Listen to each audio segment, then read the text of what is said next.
that if you don't understand what you read, you are headed directly to the fish's net. You will find that the fish's net don't mean that one out there in Lake Michigan. It means the fisher is the devil. And the net is his trichology. When he gets you tricked in his net, then the way to the lake of fire you're going. Well, to tell you what is Islam. This is what you came for. To know what is Islam. You have never known what is Christianity. So you glorify that that's your religion. And that's Jesus Christ's religion. Jesus Christ never taught no Christianity. And you can't prove it to me. The Christ on the front end there means oppression. The plural part of it means that which the people believe in. Yes, sir. But actually, you are in a religion, probably been believing in a religion which is not yours, and it means a pressure coming at the end of their time to push the people who believe in that kind of religion. Because Christ is definitely means oppression.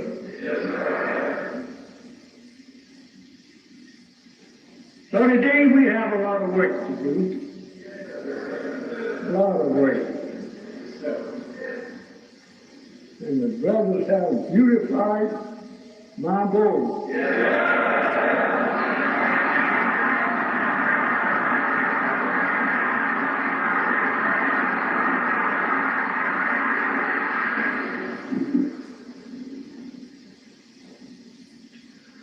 As I said, again and again I will say, the earth belongs to the black man.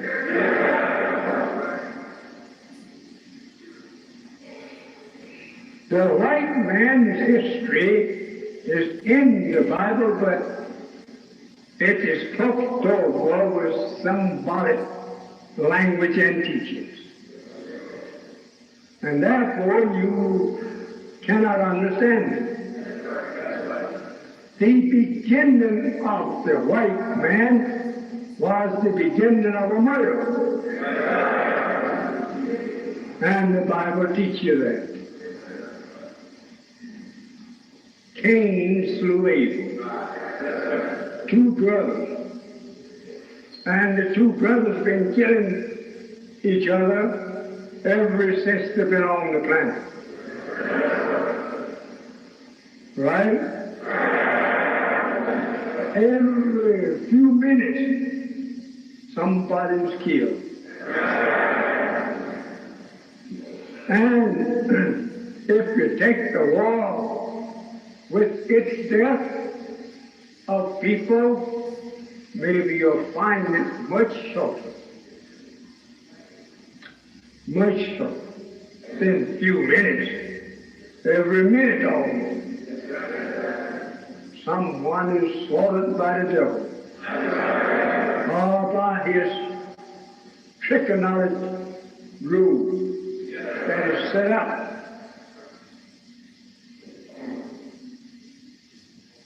He was given authorities, knowledge, wisdom to rule all life on the earth, in the sea and in the air, for 6,000 years. As the Jesus said, and I agree with him, he is the God of this world. But It is only limit to the time he is to rule. And the time have arrived and passed by, giving him a chance, if he wanted to repent, or those whom he have deceived to repent. So you were read, and I by the devil in his hell. So since we was read by the devil, it takes an awful powerful teacher to get you out of this.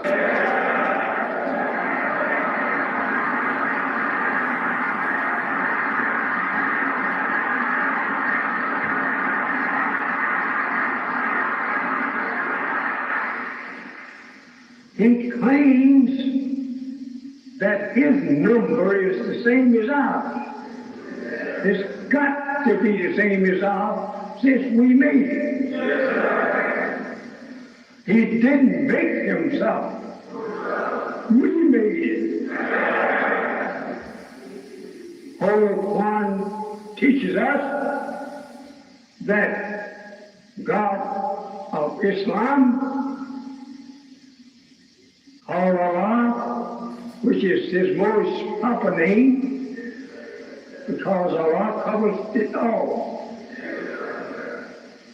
But he being a supreme one, they distinguish him by calling him the Medina, an independent God. He's self-sufficient.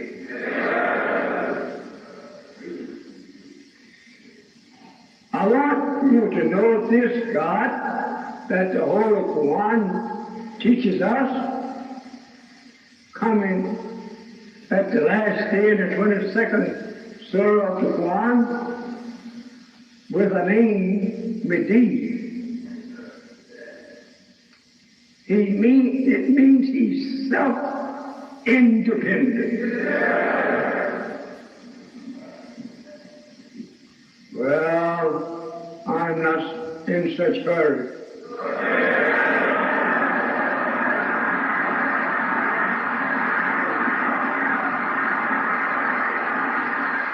I want to look at you and you want to look at me.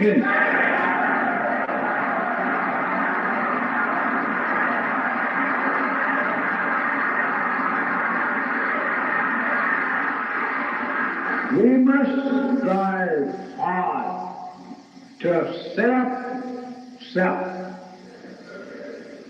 Satan, the devil, is not going to take you and sit you down in his seat and you get up, walk away from him. You've got to take him out of his seat.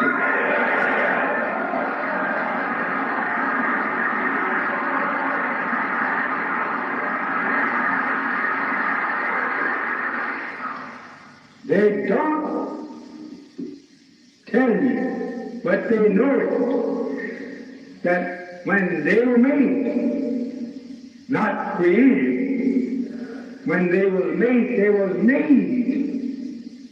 M-A-D-E, made.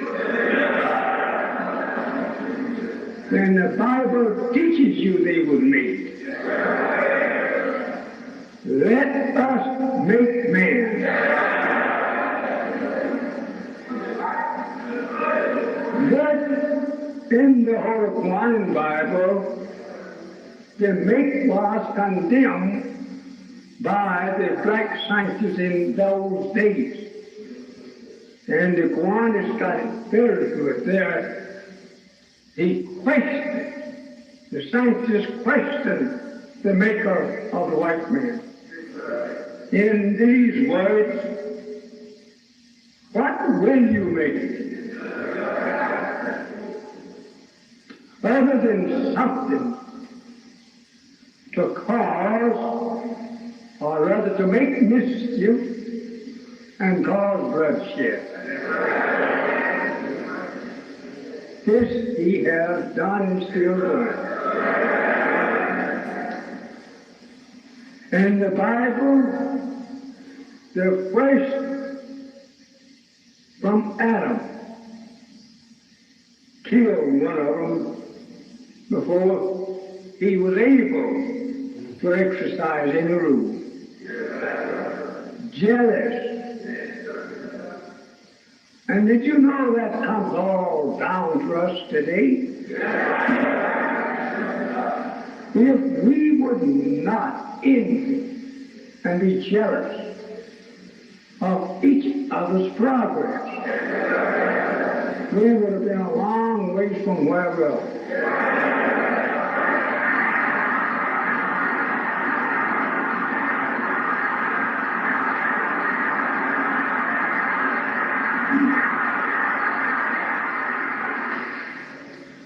Yeah, Satan boasts that he have the number of a man. He's referring to us. He do have our number. Because, as I repeat, we made him and not he made himself. He can't make a man. He's been working on us ever since he had the quivers. But he just keeps coloring them up. And that's working with another man's material. So I guess I better work with another man's material too.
If we take this flag and wrap it around our head, then that represents what? The high nation.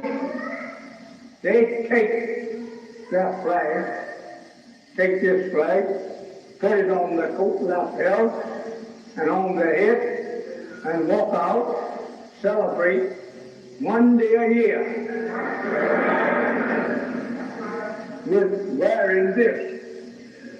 Why don't he wear it every day? Because it don't belong to him.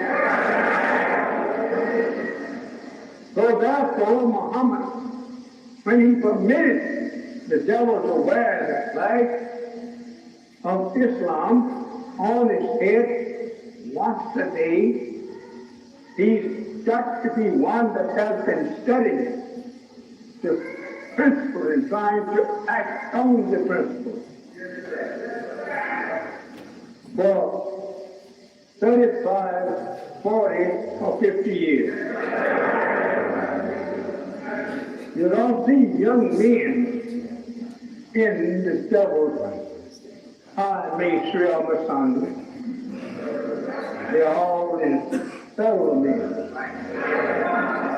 Because he's not supposed to come out with this on his head, that red fist, until he's sold and sold in the study of it. Take the baby downstairs, sister, and keep her down there, so she don't be hard enough here in our meeting. Now, let us take a turn of this voice.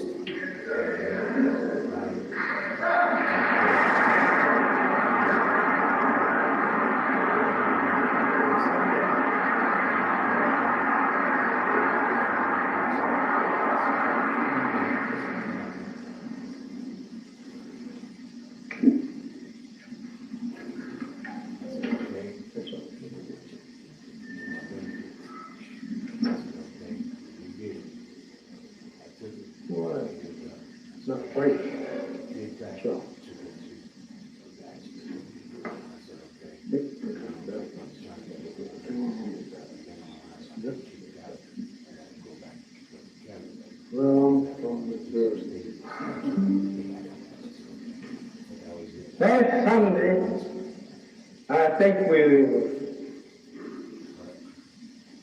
last saying something about the devil and his made world. If we have here 6, which they claim is equal to our 6, he's right. We have a 6 over here. Is ours. This is what we was made on. He said 6 is his too. That's true because we made it. And he has to go on our number. He had no other number to go on now. This is why he don't contact or dispute with me. You know, I will tell him that. This is the original man's 6. How did the original man himself become being a 6 instead of being a 1? Since you're the first, then your number should be 1. But since you are not saying in numbers that his number is 1, he uses a 6. Now I'm going to tell you where that 6 came from in him. It was 6 trillion years, so God taught me, before he put into use the sun. But after the sun, then other gods were born. And they caught up the same idea. Make something out of God. Never have you known what and how far came into space. And that star of far and a big star we call sun. Nothing but a ball of fire. I want you to remember these things so that you don't make a mistake. If the God created himself out of matter in which still exists here, that he'd taken it out of the darkness, of the space, how then can we declare that the fiery stars, along with our sun, were created out of space? Where did the fire come from? So today, everything is full of fire.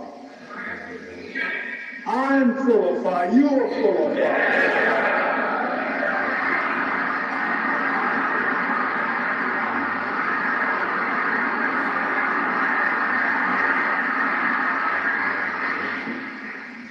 This is our figure here now. I'm not going to tell you today, but you keep going and coming back. I will tell you. But if I tell you everything, you will forget most all of it. Then you will start adding in your God's sanctity, and I won't remember what I said. After you get through with it.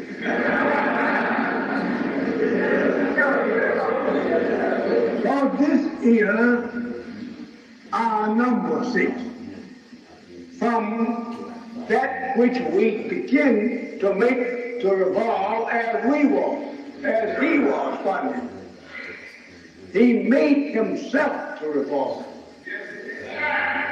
And then he caused whatever come in the darkness, it will revolve like himself. And that he's done. We can't help from revolve. We are not set a perfect human being because actually our form is not perfect. So since this is our number here, what were we before that number? It was like this.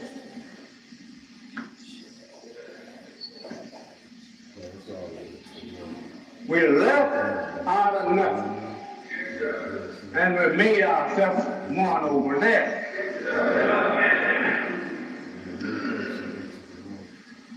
I'm taking my time, don't worry.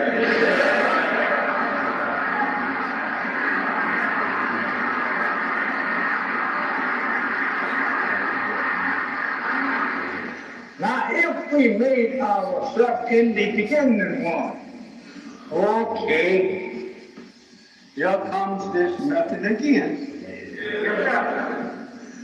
And it goes over here, Pete. And here stands one over here. Well, now, if we say,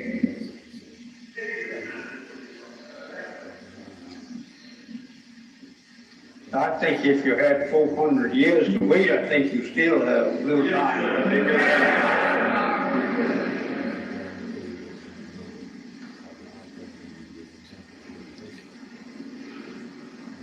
If we were in America for 400 years before ever the coming of Allah, if from nothing here now, this one comes back and gets behind us, that makes that nothing there increase its power tenfold, right? And with 400 years, nothing. Well, that's right. You was just everything what the white man made you of, or taught you of. These 400 years now have received against is nothing here, one behind them. And that one is Almighty God Allah. And then it made us tenfold the power and value that we was before he come. Right? This is power from this one is generated into nothing. And made nothing become something. If I have moved this over here in front of that nothing, it still will keep this as a fraction of nothing to zero. But it didn't do that. The one came not here in front, it got behind us. Backed us up to make us to be recognized from the power of one generated into the zero. Right? Anything that I said that you think that you don't understand, when I'm through working on this board, ask me. I'm not the teacher that teaches something I don't know.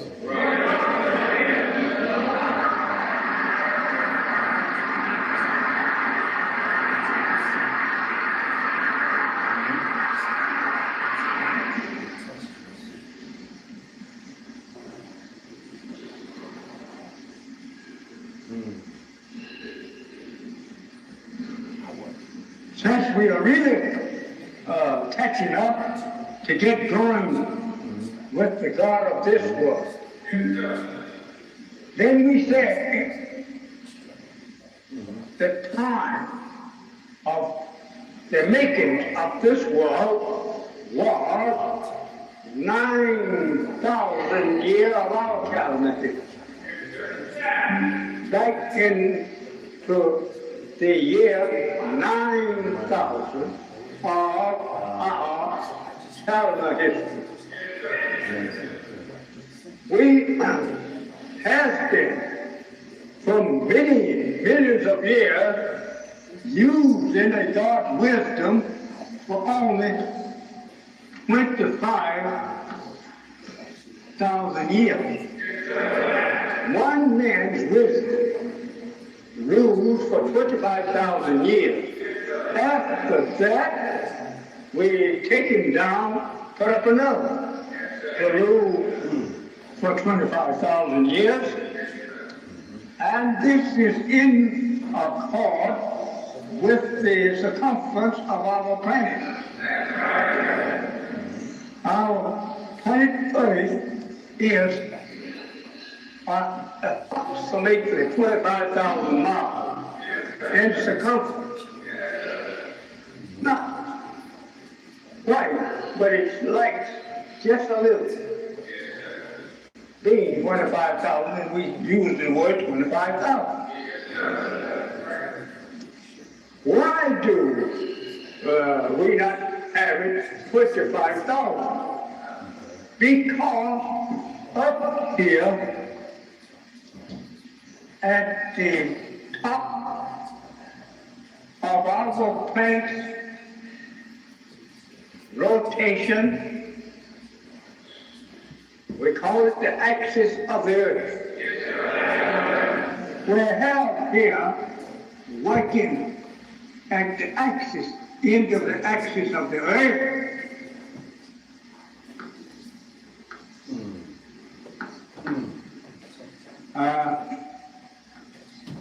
23 and a half degrees here. So the circle of the earth at the axis point, we have 23 and a half degrees here. Now, we have also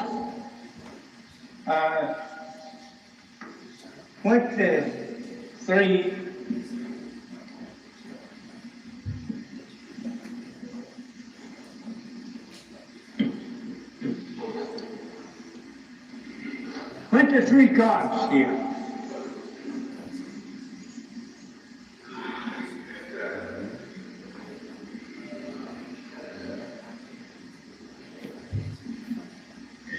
That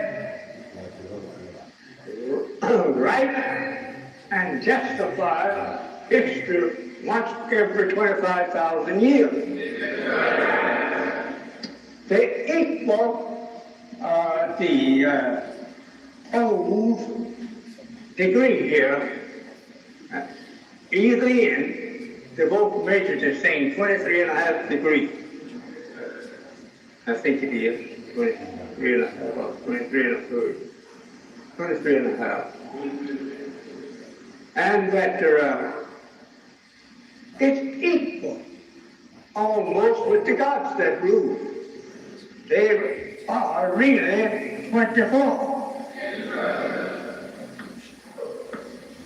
But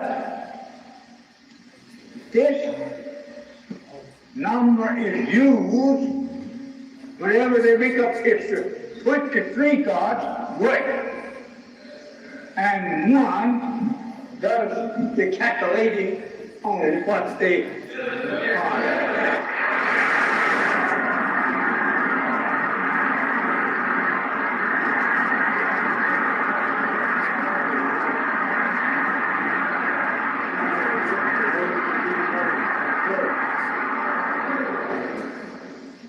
You see this word Armageddon on you.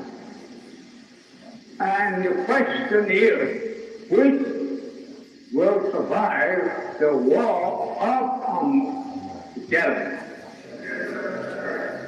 What is Armageddon? Now, you have been listening to this all your life, that the Armageddon war will be fought at the judgment.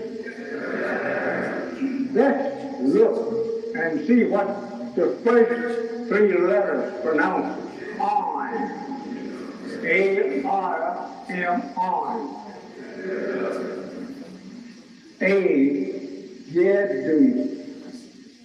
Get armies that have been trying to get to each other for ages, working toward the doom of each other. It is this brother.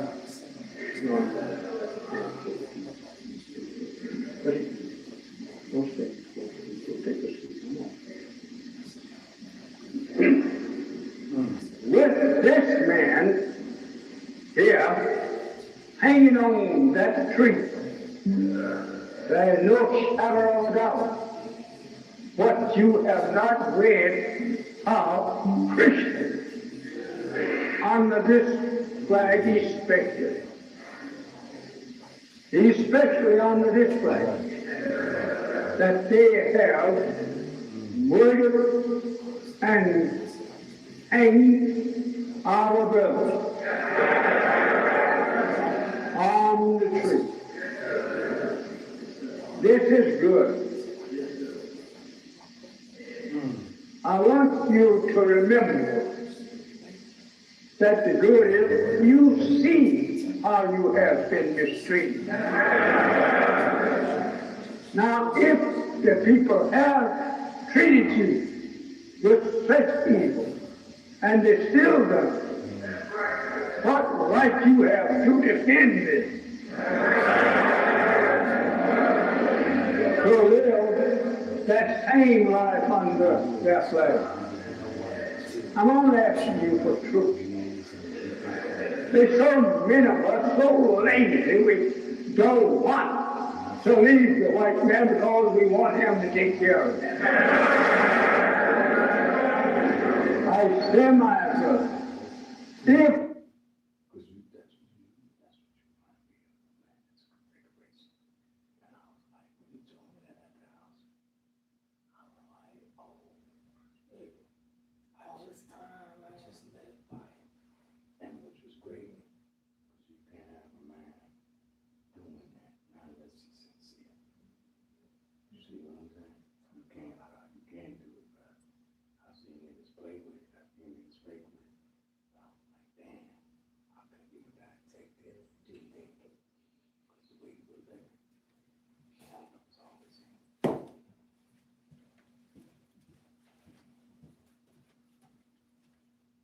Assalamu alaikum. Wa alaikum salam, sir.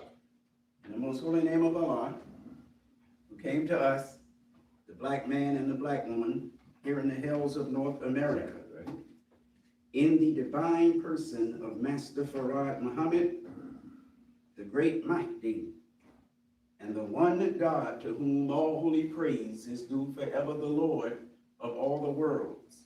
We forever thank him for his coming and for his raising up in our midst a divine leader, a divine teacher, and a divine guide in the personage of the most honorable Elijah Muhammad, the last and the greatest messenger of Allah. So it is in their two great names that I would like to greet you once again, my beloved black brothers and sisters, in the Nation of Islam's greeting words of peace, in the Arabic language, which is indeed the original language of the original black man. Assalamu alaikum. Wa alaikum salam, sir. All praise is due to Allah for the most honorable Elijah Muhammad. For those of you, thank you, Yes, sir. and there should always be at least a few who are unfamiliar with the greeting words Assalamu alaikum. They simply mean, when they are translated from the black man's language of Arabic into the white man's language of English, peace be unto you. And for those of you who believe in the white man's Christian religion, for those of you who, no matter how much we Muslims try to get you to accept Islam, which is your natural religion, you keep holding on for dear life. Can you imagine that? Holding on to the white man's Christian religion for dear life. Won't give up the white man's Christian religion to save your life. Even though holding on to the white man's Christian religion means the end of your life. For those of you who believe in the white man's Christian religion, I ask you to open your Christian Bible. I ask you to open your Christian Bible to the first book called Genesis. And I ask you to consider the fact that the word Genesis means beginning. Are you with me so far? Yes, sir. So we're going to open your Bible to the very, very beginning, the first book, Genesis. And I want you to open it to the 43rd chapter and look at the 23rd verse, because right there in your Christian Bible is our Muslim greeting. Now, don't get it mixed up. The proper way to say what we are is Muslim. But you can't say Muslim, or you won't say Muslim. It's Muslim. Muslim. It's everything but what it is. Y'all all right? Yes, sir. You will find our Muslim greeting in your Christian Bible in the beginning. At the beginning. Are you listening to me? Yes, sir. Why? Because Islam was God's religion in the beginning. Y'all all right? Yes, sir. You will find the words peace be unto you in Genesis 43 and 23. Greeting. But you find those words in the white man's language of English because the Bible is a book that has been translated into the white man's language of English. We're dealing with some simple basics and some fundamentals. Your Christian Bible, black brother, black sister, has been translated. It's not in the original condition that it was in at the beginning. In the beginning, the Bible was written in what is called the original tongues. What does the original tongues mean? It means the original languages. When you hear the word tongues, that means languages. Languages are spoken by people. So if in the beginning the Bible was written in the original languages, it was written in the languages of the original people. Are y'all listening to me? Yes, sir. All right. Again, simple, basics, fundamentals. Well, what were the original languages that the Bible was originally written in? What language did Moses speak? We're asked this question in Message to the Black Man by the Most Honorable Elijah Muhammad. What language did Moses speak? And what does that have to do with Genesis? Come on. Because Genesis is Moses' book. Are you listening to me? In the book of Genesis, you have other prophets mentioned. But the book of Genesis came after all of the other prophets mentioned in it, except Moses. You are getting Moses talking to you about Abraham, but not Abraham. You're getting Moses talking to you about Noah, but not Noah. The first book of your Christian Bible is a book of Moses, whom you think was a Jew. Are you listening to me? Yes, sir. The white man has you believing Moses was Jewish. The white man has you believing all the prophets after Moses up to Jesus were Jewish.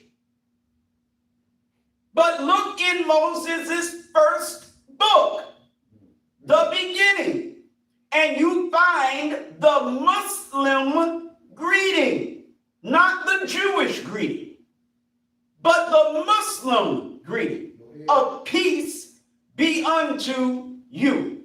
Are y'all still listening? Yes, sir. But again, what language did Moses speak? Because we've established that your Christian Bible is a book that has been translated. That's right. You wouldn't be able to read it if it wasn't translated. Correct. You would not be able to read the Bible if it were not translated. Facts. You are an original people. In fact, you are the original people.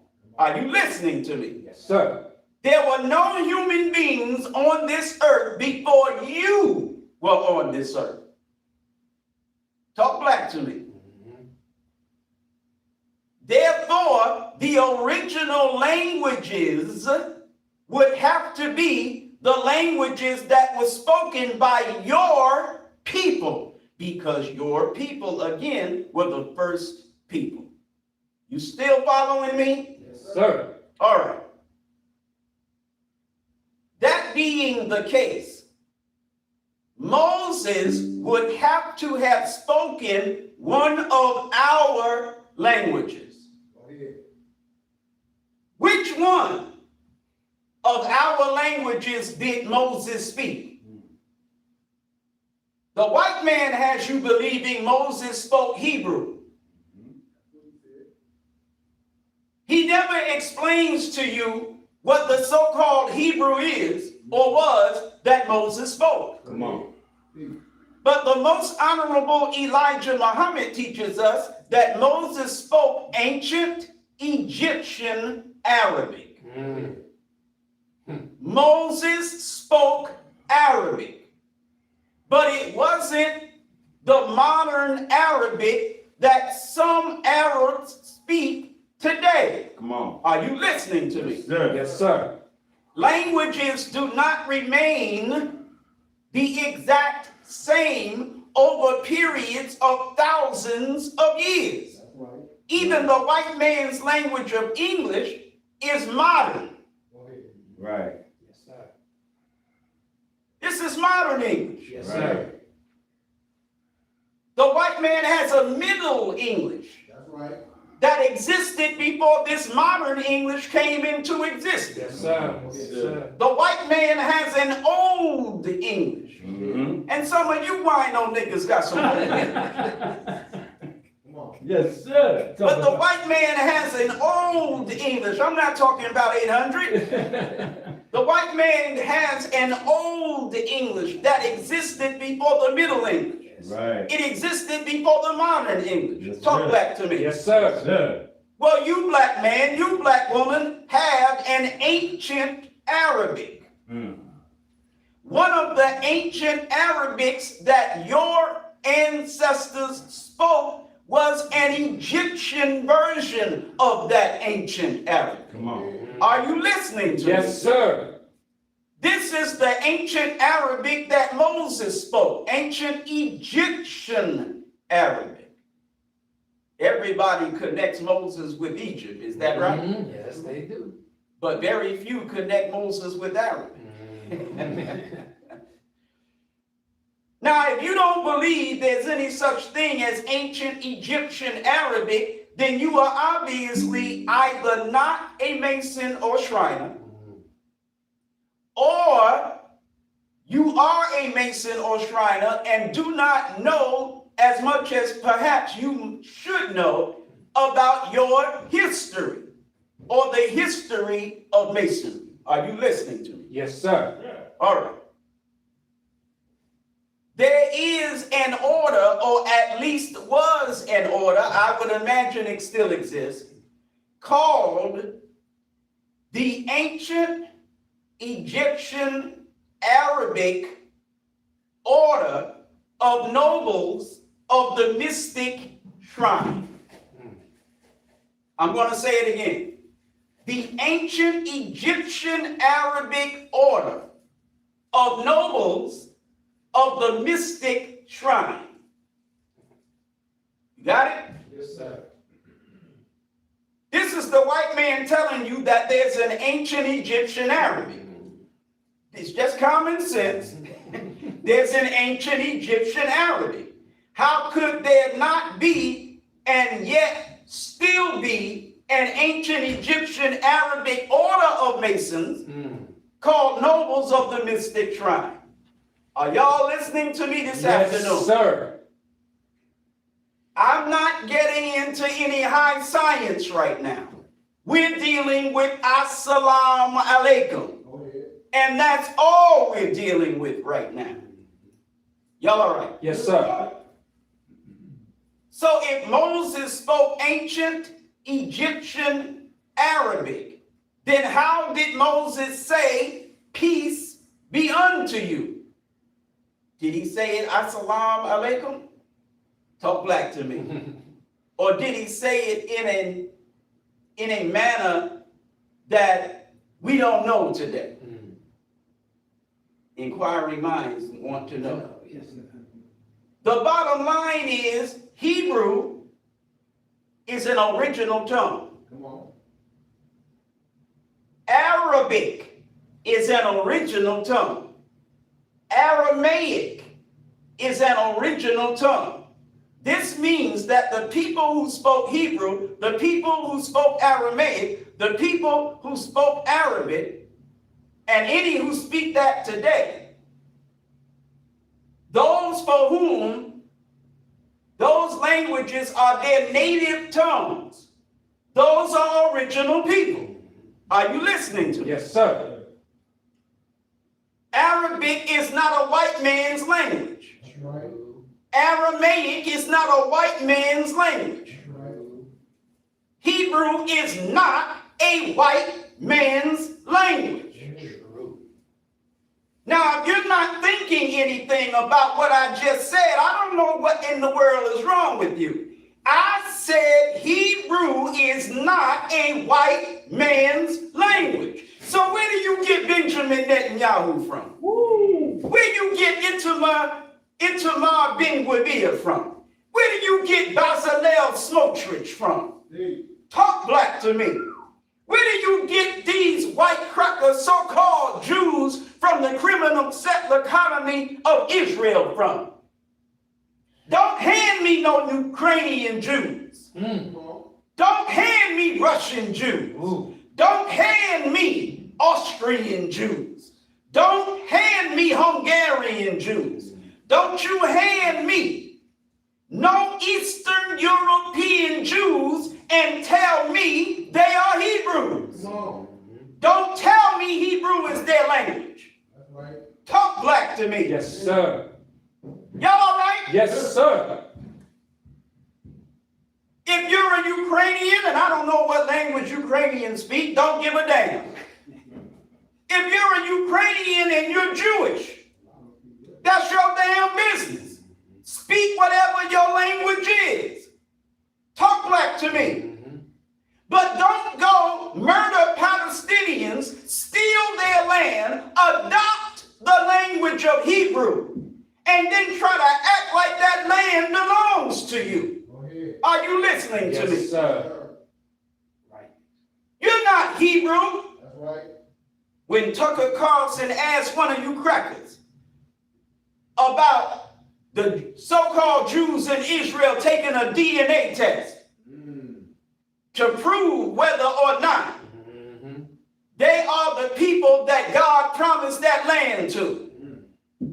You know these so-called Jews won't agree to that. Talk black to me. A DNA test would reveal that the Palestinians have the DNA Come on. of the people God promised that land to. But the European so-called Jew does not have it. Are you listening to me? Yes, sir. Y'all all right? Yes, sir. Hebrew is not a white man's language, so don't hand me no white man as no Hebrew. Y'all listening? Yes, sir. That's right. How do you say peace be unto you in Hebrew? Shalom Aleichem. How do you say peace be unto you in Aramaic? Assalamu alaikum. Well, what does Aramaic have to do with it? Well, if you go to the book of Luke and look in the 24th chapter and look in the 36th verse, Jesus is saying peace be unto you. The white man claims Jesus spoke Aramaic. So you got Joseph in Genesis saying Shalom Aleichem. You have Jesus in Luke and St. John saying Assalamu Alaikum. You have Muhammad in the Holy Quran saying Assalam Alaikum. Talk black to me. Yet you think the religion of Joseph was Jewish or Judaism. You think the religion of Moses was Judaism. Come on. You think the religion of Jesus was Christianity and Muhammad's new religion of Islam. Muhammad's religion, this new religion called Islam. Are y'all all right? Yes, sir. Well, wait a minute. How could Joseph have been a Jew Come on. before Moses? Good question. You don't have Jews before Moses. Talk black to me. How could Abraham have been a Jew before Moses? You don't have Jews before Moses. Right. How could Noah have been a Jew before Abraham and Moses when you don't have Jews before Moses? Are you listening to me? Yes, sir. And how could Judaism be an Abrahamic religion if Abraham's religion is the same religion as Noah's religion? Good question. According to your Bible, Abraham was a descendant of Noah. Come on. Noah and Abraham family. Come on. Noah and Abraham folk. That's right. They folk. Y'all all right? Yes, sir. Same folk, same God, same religion. Yes, sir. But you gonna call Noah's religion Abrahamic? When Noah had the religion centuries before Noah? Why do you refer to Judaism, Christianity, and Islam as Abrahamic religions? Because the white man has a field of study in his institutions of higher learning. Come on. And in the white man's colleges and universities, you are taught that these are Abrahamic religions. Are y'all listening to me? Yes, sir. As if Abraham started it. But Noah had it before Abraham. Right. I mean, that logic is so stupid. It is as stupid as you celebrating Columbus Day in October. Right. In 1492, Columbus sailed the ocean blue. Right. Lie. Columbus get to the Western Hemisphere Found niggas. and found 90 million other people already here. Okay. Are y'all listening? Yes, sir. Yet the white man tells you Columbus discovered America. Noah had this religion 200-300 years before Abraham, but it's an Abrahamic religion. Stop it. Right. Stop it. Don't go to school to become a fool. Talk black to me. Yes, sir. So Hebrew, Arabic, Aramaic, all three are Semitic languages. And when you hear the term Semitic, it means Afro-Asiatic. And according to the white man, Afro-Asiatic languages are the first family of languages spoken by any people on the planet. Are y'all listening to me? Yes, sir. Is this too much? Assalamu alaikum? No, Yes, sir. no, sir. I bet you it is for some. Mm. Oh, I know niggas. Mm. It's too much assalamu alaikum for some niggas. Mm. Y'all all right? Yes, sir. Man, get to something I really want to hear. Mm. Hell no, I'm gonna stick with what you don't want to hear. Mm. Y'all all right? Yes, sir. When somebody says assalamu alaikum to you, all you think about is a bow tie and a damn bean pie. It's all kinds of wisdom in that greeting. That greeting of assalamu alaikum explains the Bible.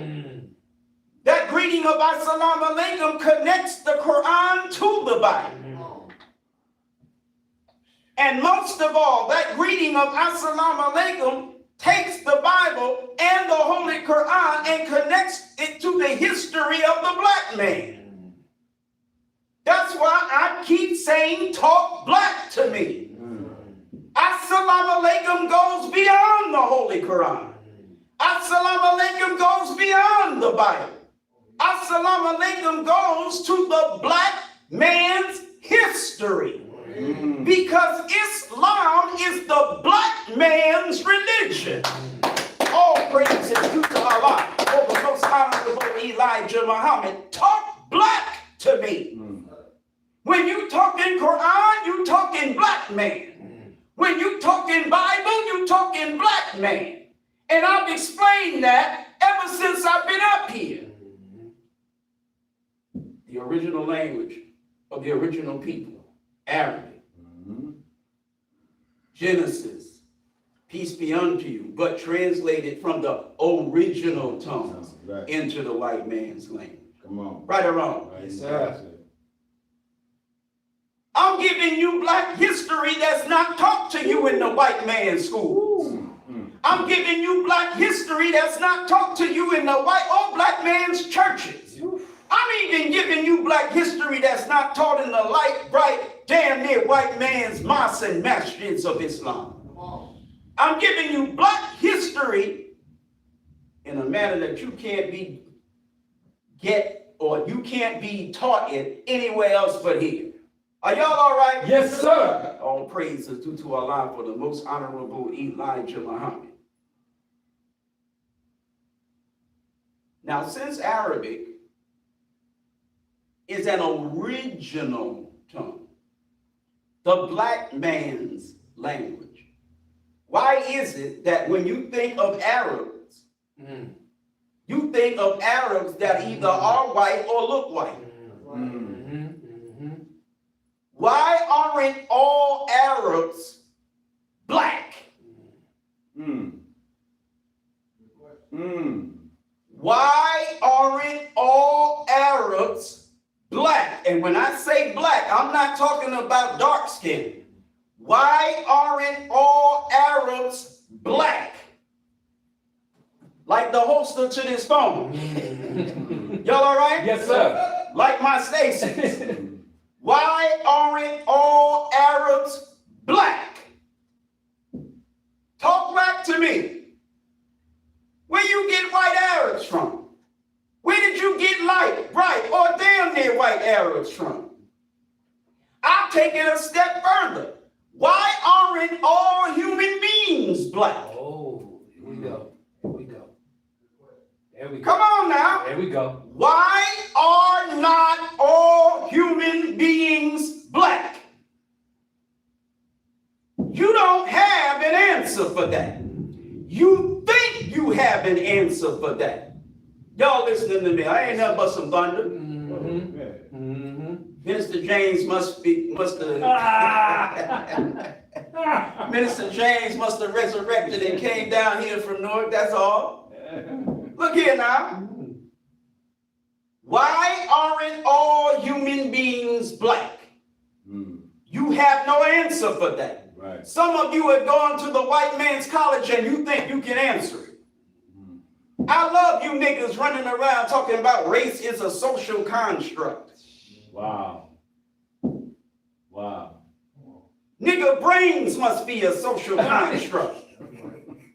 Because you sure as hell ain't got none. Right. Race is a social construct. Right. Right. You can take race, put it on a damn slide, under a microscope and see it. That ain't no social construct. Race is genetic. Yes, sir. Race Yes, is sir. mitochondrial. Yes, sir. Are you listening to me? Sir. Go ahead. And the hell is race a social construct?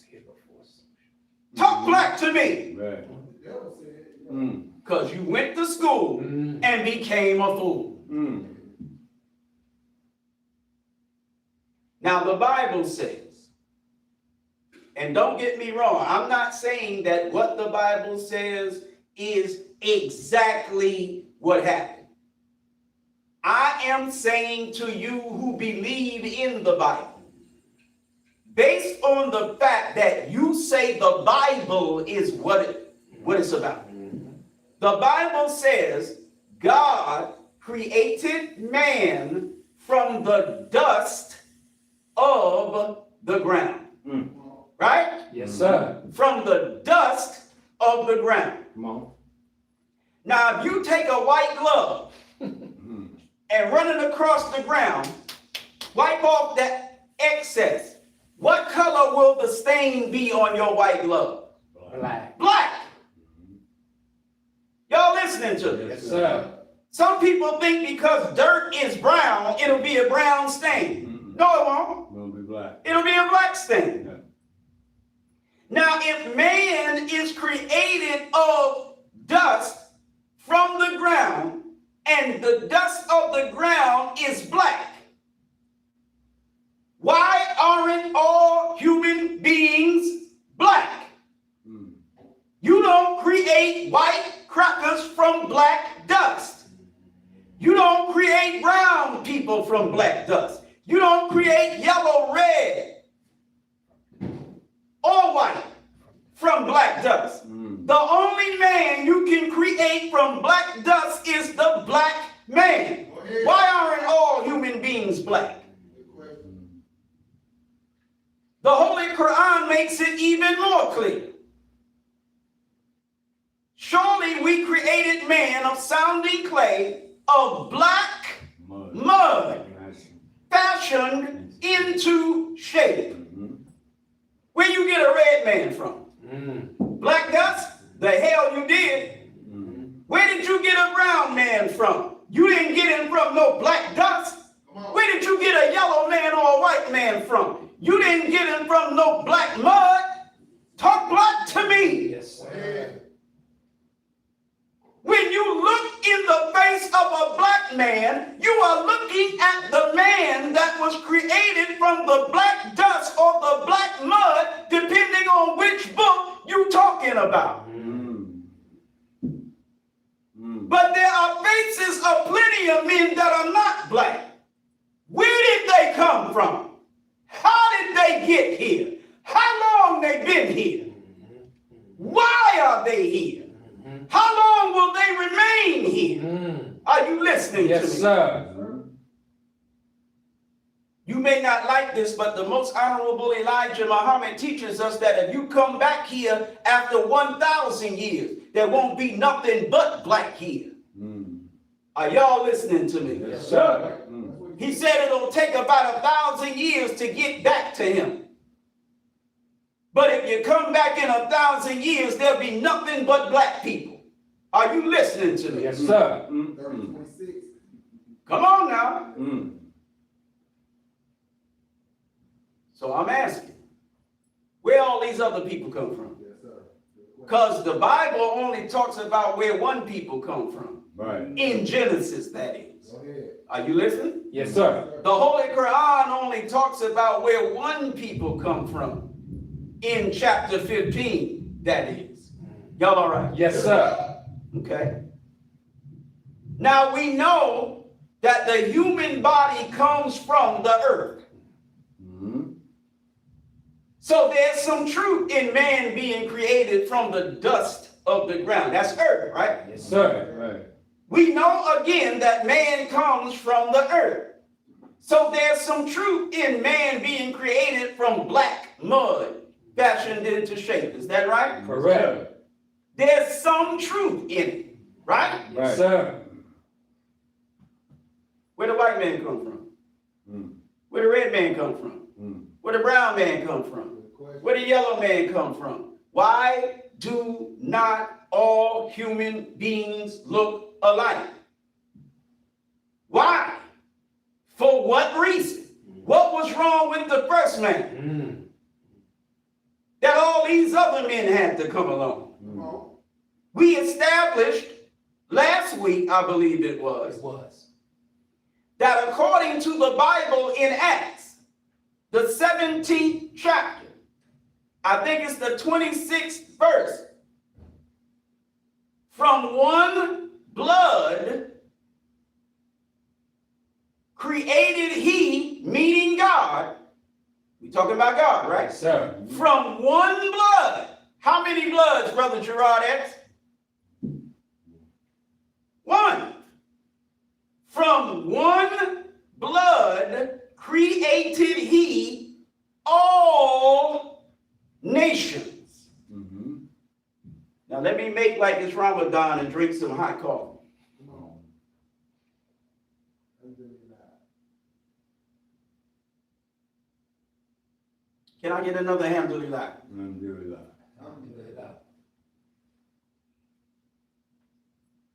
From one blood created he all nations. Mm-hmm. But wait a minute. How do you create all nations from one blood? Come on. Well, you have to, if it's going to be blood now, if blood is going to be involved in the creation of any nation, you're going to have a male and a female. Faggots, shut up. Dykes, sit down somewhere. Come on. Wow. Talk black to me. Wow. Transgenders, get the hell out of here. Non-binaries, Right. the hell with you. Right. If you're anything but a heterosexual man or a heterosexual woman, you ain't part of this conversation. Talk black to me. Yes, sir. Hey, man. Yes, Got sir. nothing to do with it. Right, exactly. Right. Right. A male and a female. Right. Yes, That's sir. it. How the hell you a Muslim and a faggot? Oh. How the hell you a Muslim and a dyke? Does not compute. Talk black to me. Does Right. not compute. Wow. Holy Quran says, surely we created you from a male and a female. Go ahead. Nothing else. But you a sissy talking my hand in the land. Right. You butchers here. Alhamdulillah. Hell no. Nah. Yeah. Quran very clear what happened to Lot, Yeah. Killed him. Yeah. That's right. the people of Lot, in Sodom and Gomorrah. Yes, sir. Got murked. Go ahead. Get up out of here. What the Holy Quran, if you translate the Quran into Eric Muhammad, the Holy Quran, what the hell is this? Yep. Men coming to men with lust in their hearts as if they were females. The Holy Quran says, what is this that you're doing that no nation ever did before you? Go ahead. Are you listening to me? Yes, sir. You can't harmonize homosexuality, lesbianism, or anything other than heterosexuality with the Quran. Come on. You can't do it. Does not. You can't do it with the Bible. Right. The Bible says it's an abomination. Talk black to me. Go ahead. The Bible refers to these things as unnatural affections. Go ahead. It's not natural. Go ahead. Y'all all right? Yes, sir. But when I ask you the question, why aren't all human beings black? I'm answering what the Bible and Holy Quran speak of. You don't have unnatural affections except you have an unnatural people. That's where unnatural affections come from. All praises Yes, to Allah sir. for the most honorable Elijah Muhammad. All people are not natural. All people are not natural.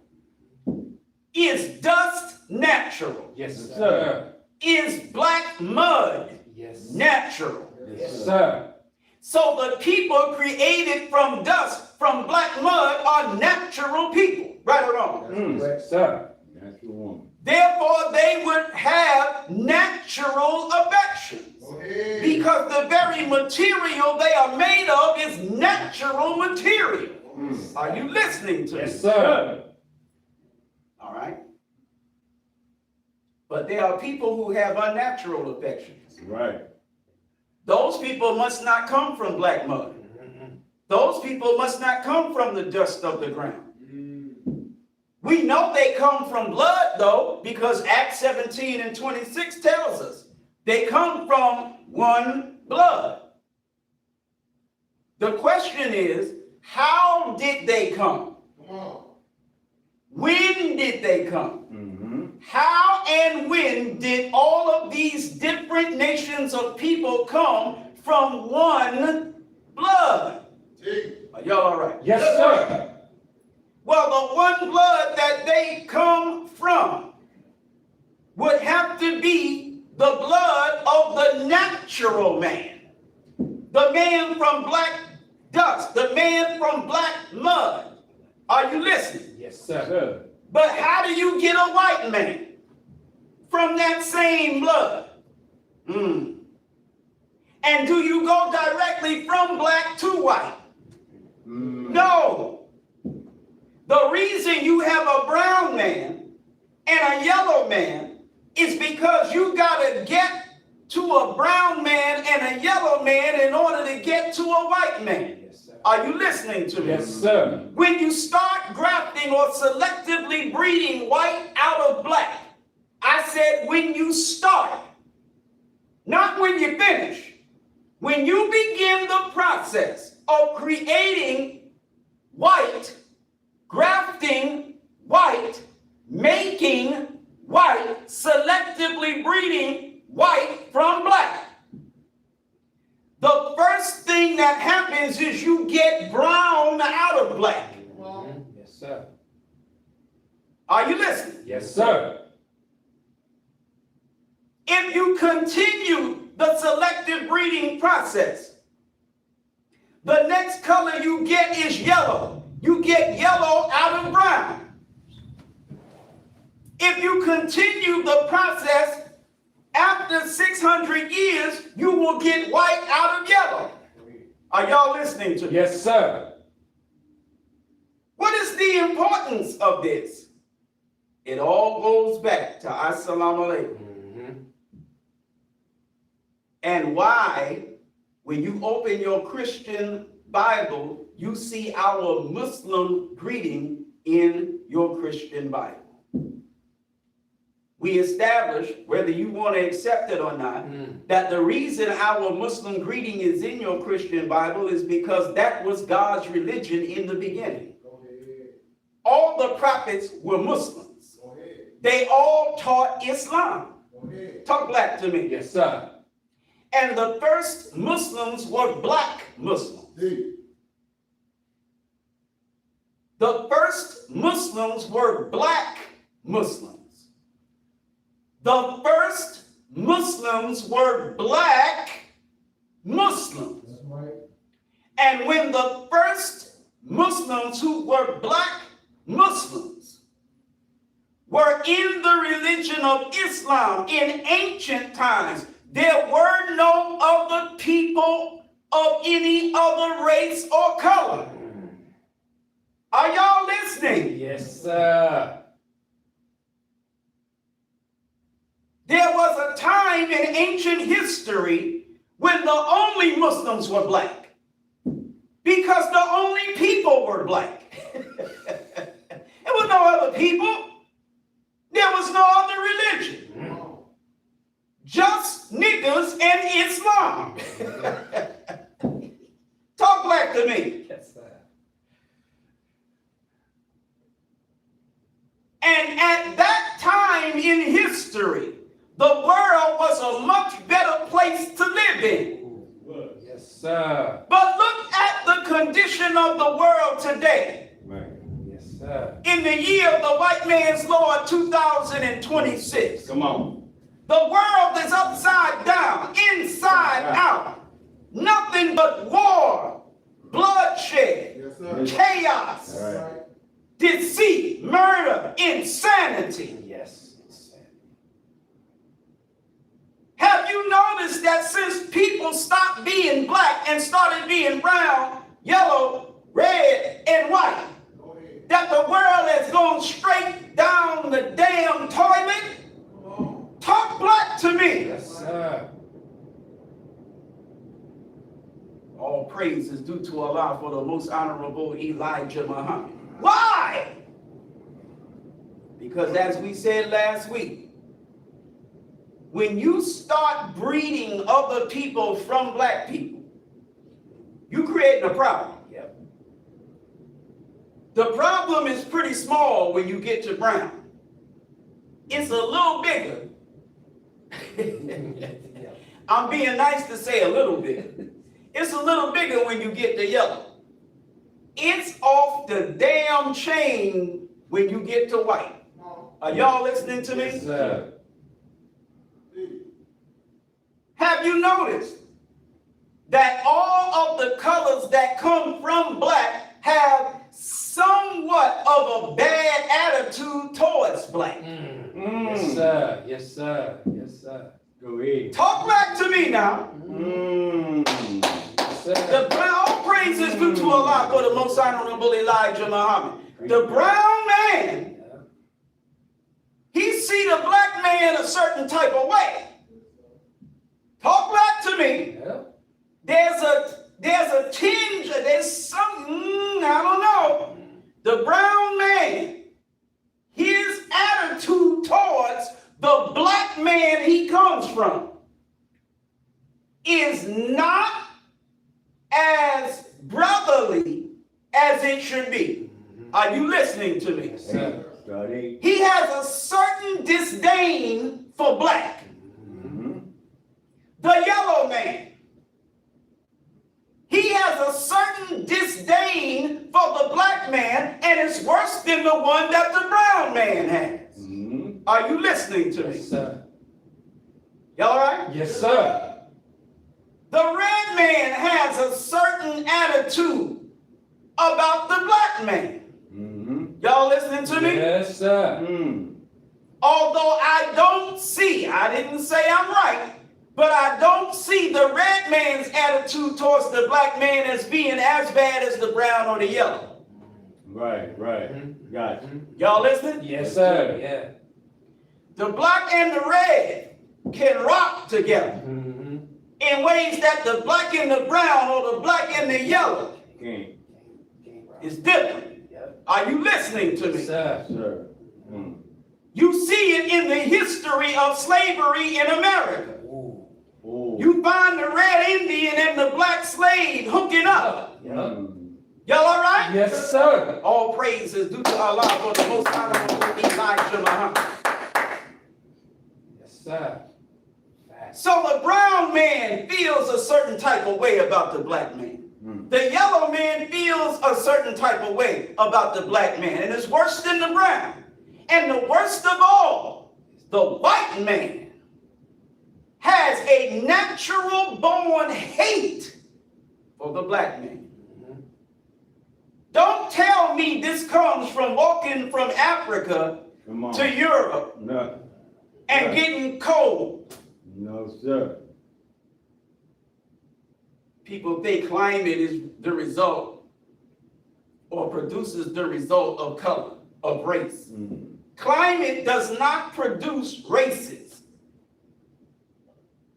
Like I said, you can see race on a slide under a microscope. Climate doesn't do that. Are you listening to me? Yes, sir. It's in the genetic coding that you find that. All right. The point that I'm making, and I'm being very basic and fundamental, is this. Pay attention, please. You have the black man, you have the brown man. You have the red man, you have the yellow man. Notice how I did that? Mm-hmm. I'm going black, brown, Red. red, Mm-hmm. then I'm coming back, To yellow. yellow, white. Red is not in the line from black to white. Mm. It's not in the line Mm. because red is not independent. Red is the result of the mixing Mm. of the ones that are in the line. That's Wow. why red is out the line. Right. Are you listening to me? Yes, Yes. sir. Mm. Black, Brown, brown, yellow. yellow, white, but you also have red. Mm. Because the ones in the line mixing is what produces the red. Y'all all right? Yes, Wow. sir. All praises to Allah for the most honorable Elijah Muhammad. Never seen it from that way. Mm. And if you notice, the red that's not in the line, like I said, has a better attitude towards the black Mm-hmm. than the non-blacks that are in the line. Right. Talk black to me. Mm. You don't find the black and the brown rocking Right. together No. the way you find the black and the red. Right. You don't find the black and the yellow rocking together hard the way you find the black and the red. You sure as hell don't find the black and the white rocking together. Y'all all right? Yes, sir. All praises due to Allah for the most honorable Elijah Muhammad. But when you go from black to brown to yellow to white, and you also have the red, whatever caused the different races to come into existence, pay attention. All of the other races, with the exception of red, have this attitude against black. Y'all all right? Yes, sir. Mm. Why? That's not a coincidence. It's not a coincidence that there's another people besides black people, and the way they look at black people is, but they come from black people. Mm. Talk back to me. Mhm. Correct. This means that there was more involved in the selective breeding than just male and female reproducing.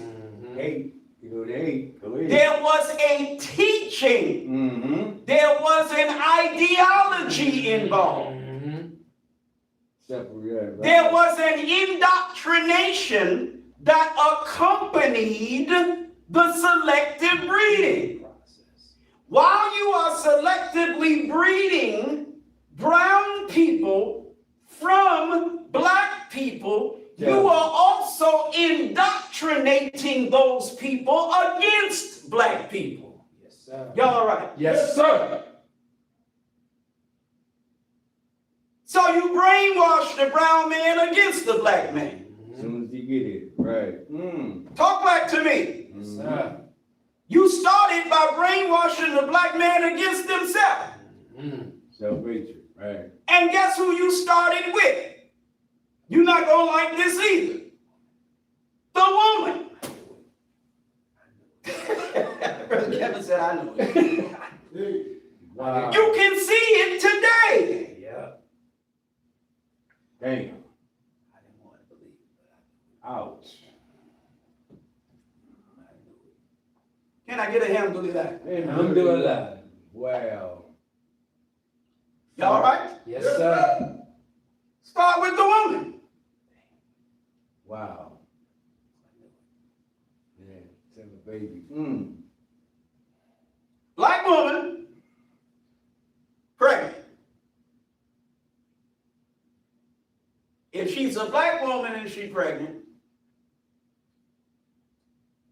when I say if she's a black woman, I don't mean she might be some other woman. Right. Follow me now.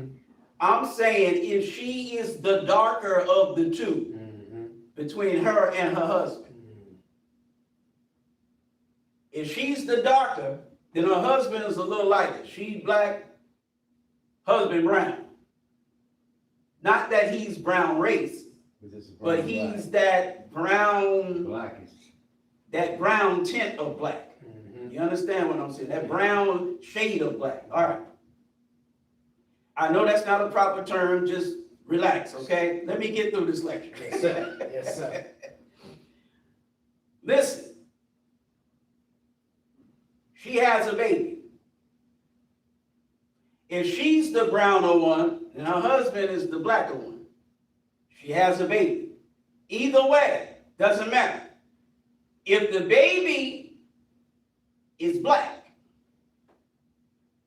the nurse that helps to deliver the baby tells the mother that the baby is an angel baby. Yeah, it's an angel baby. You got good regulations. And that the baby has gone to heaven to prepare a place in heaven for the mother when the mother dies and goes to heaven. Well, wait a minute. How is the baby preparing a place in heaven? Because when the baby is born, the nurse takes a needle, sticks it in the brain of the black baby, kills the black baby. Hatred. Y'all listening to me? Yes, sir. Abortions. Hands the baby over to a cremator. Or has the baby fed to a wild beast. Go ahead. Are you listening to me? Yes, sir. This happens without the mother's knowledge. And the mother is told that what happened to the baby is something other than what really happened to the baby. The mother doesn't know the nurse stuck a needle in the brain and killed the baby at birth. She doesn't know. The mother doesn't know the baby got eaten by a wild beast or burned by a cremator. She doesn't know. The nurse tells the mother, your baby was an angel baby, went to heaven to make a place for you. When you die, you can go to heaven. Y'all listening to me? Yes, sir. When the baby is born and the baby's a brown baby, Right. you'll have to excuse me. I'm thinking about niggas. I'm thinking about niggas and how stupid we are. When you're narrating something like I'm narrating, they thinking, what kind of fantastic foolishness is this nigga talking about? Like, it's like a fairy tale to them. Right. But race being a social construct is not a fairy tale. Niggas walking from Africa and getting the shakes and turning into crackers, that's not a fairy tale. Right. Go ahead, brother. You being able to vote yourself out of the oppression of the white man is not a fairy tale. Come on, bro. Yeah. Think about that. You don't want to have no fairy tale conversation with me. Go ahead, brother. Yeah. God being a spirit up in damn heaven and making a virgin girl pregnant. That's not a fairy tale. Shut up. 90% of what you believe is fairy tales. I'm giving you reality right now. Yes, sir. Your book said this happened by means of blood. And I'm telling you how it happens, by blood. You can't create no nations from blood without a male and a female having sex and making babies. Are you listening to me? Yes, sir. At the point that the male and the female are joined together, you gotta manipulate that. What you mean manipulate that? You don't let two dark ones marry. You need a minister to decide who marries. You don't let nature take its course. A man feeling something for a woman, the woman reciprocating where the man is concerned, and they decide they want to marry. Right. If if you let it just happen naturally, you'll never have no white folks. You got to manipulate that. Go ahead. They come to the doctor, they want to get married. The doctor's job is to take a sample of their blood and pretend to examine it. Y'all young niggas don't know nothing about this. Right. But your grandparents or great-grandparents, depending on how young you are, I don't know how YUNs are. But if you a real YN, young nigga, it's your great-grandparents. But if you're not so young, it's your grandparents. You used to have to get a blood test We get married. before you got married. It was to check to see whether either of you had diseases, certain diseases. Right. Are you listening to me? That comes from that 6,000 plus year history of grafting the white man from the black man. You don't get a blood test no more. Y'all all right? Yes, sir. After the teachings. After the teachings. That's right. See, I didn't realize that until Brother Javon first made it or mentioned it. Because we started teaching this in 1930. Right, right. And in 1930, when we started teaching this, you were getting blood tests before you got married. Right. Talk black to me. But after the truth from God through his messenger, the most honorable Elijah Muhammad, the white man stopped that. Yeah. Y'all all right? Yes, sir. And exposed. All praise is due to Allah for the most honorable Elijah Muhammad. So there was a minister involved. If two darker ones come, take a sample of their blood, pretend to examine it, and tell them, your blood doesn't mix. Don't give them a certificate to marry. Right. It's hard. But if two lighter ones come, or if, and when I say light, please don't get it twisted. I'm only talking about purple, black, and so damn brown you can't tell it ain't black. Y'all all right? Yes, sir. If two lighter ones come, They're all right. Yeah. or if a darker and a lighter one come, They're all right. give them a certificate that they can marry. Are y'all listening to me? Yes, sir. What you're doing is you're breeding out the black. You're breeding it out. How? By not letting black and black marry. Only black and damn near black. Y'all all right? Yes, sir. Only damn near black and damn near black. Or, like I just said, black and damn near black. But never black and black. Y'all listening to me? Yes, sir. All right. You give a certificate to two damn near blacks. Y'all go ahead and get married. You give a certificate to a black and a damn near black. Y'all go ahead and get married. Y'all listening to me? Yes, sir. Then you let them do what married folk do. Y'all all right? Yes, sir. Babies come about. Everything I'm telling you is what? Blood. What did the doctor test? Blood. Blood. What was exchanged between the male and the female? Fluid.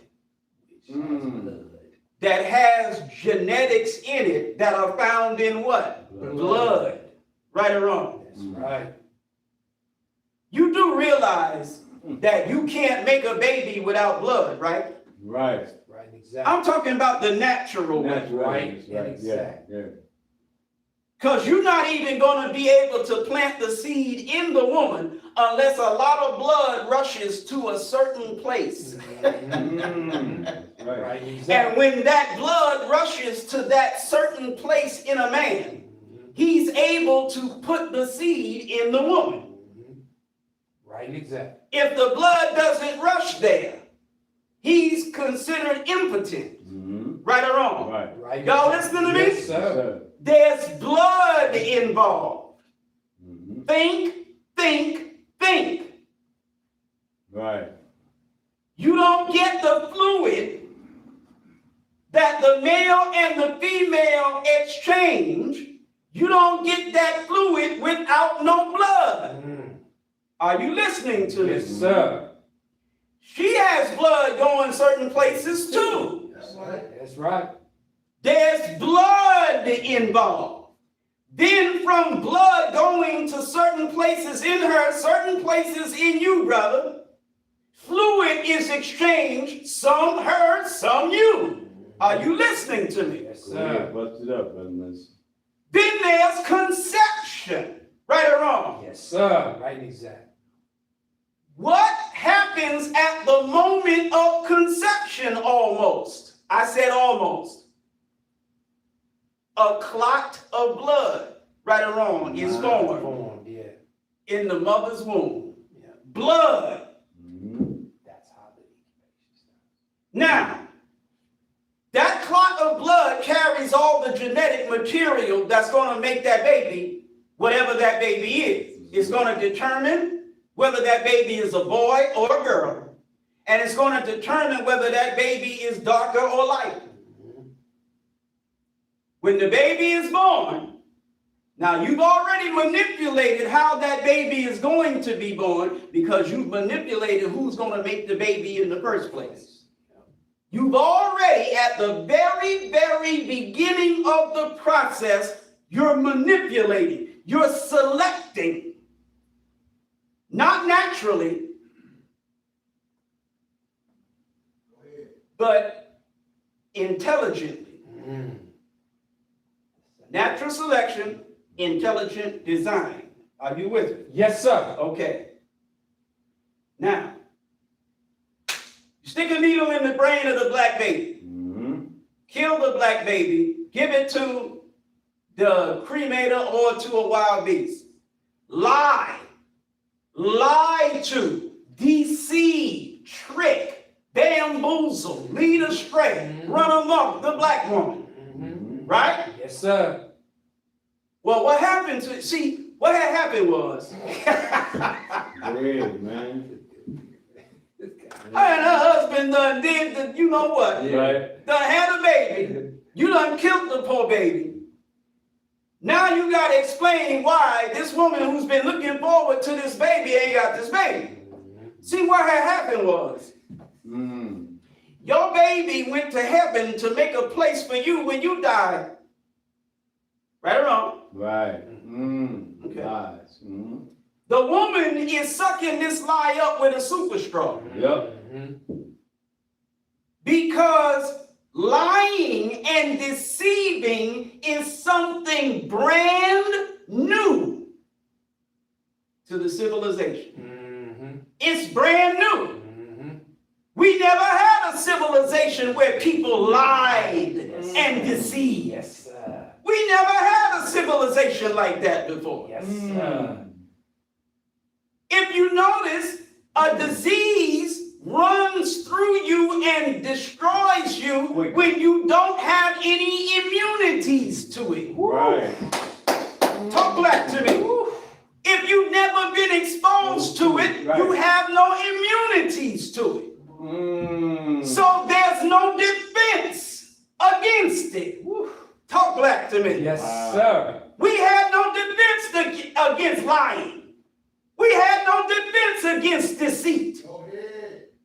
We had never been exposed to lies and deceit before.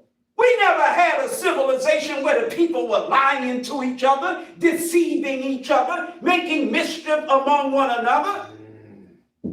So when the nurse lied to the mother received it 100%. She didn't know what a lie was. Damn. Talk back to me. Makes sense, bro. Yes, sir. Since you lied. The first lie she was told was that her blood didn't mix. Yeah, that part. Right or on. Yeah, that part. And that's if she had a darker one that she was trying to marry at first. Are you listening Yes, to me? sir. Yes, sir. Y'all all right? Yes, sir. Okay. Now this second lie is coming. Well, what's the second lie? Your baby went to heaven. No, the nurse killed your baby. She didn't tell you that's what she did, but she killed your baby, fed it to a wild beast, or gave it to the cremator to burn it. If the baby was born and it was a lighter, meaning it was a damn near black instead of oh hell, you so black. Y'all all right? Yes, sir. Yes, sir. Yes, sir.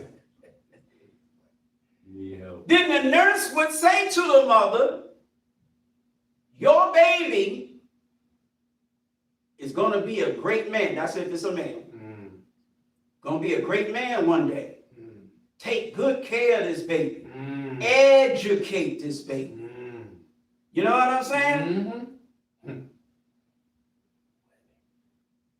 Now, you are breeding, not just physically, but now mentally, you are breeding into the society that you're in a favor towards brown, lighter, Yes, sir. damn near black. Yes, Are you sir. listening to me? Yes, sir. Yes, sir. Y'all all right? Yes, sir.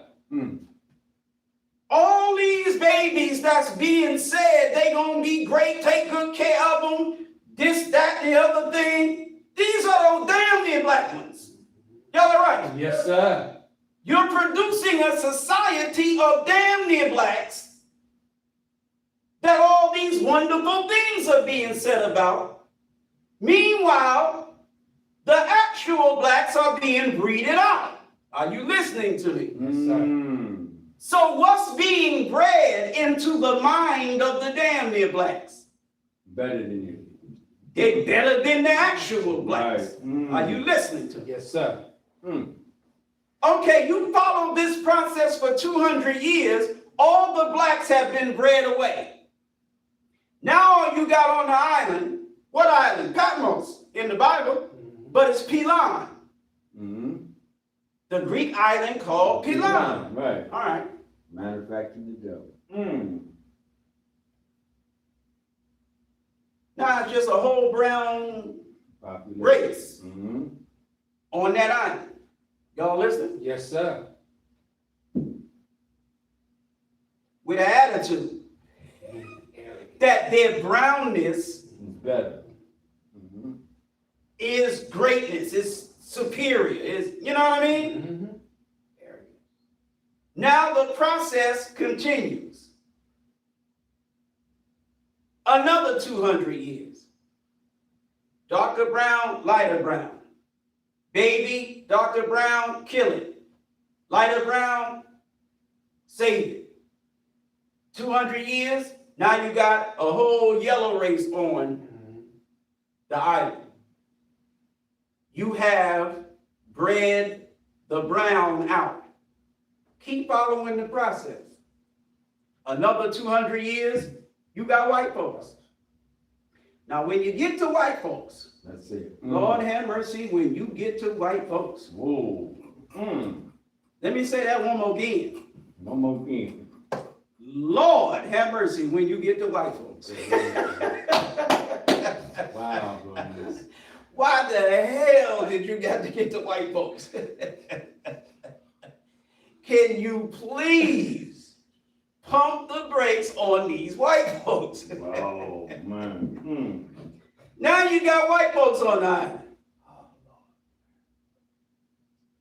Now Yaqub didn't just give those regulations and rules, but he also taught, he also instructed his followers, when you get to white, see, he wasn't going to be there.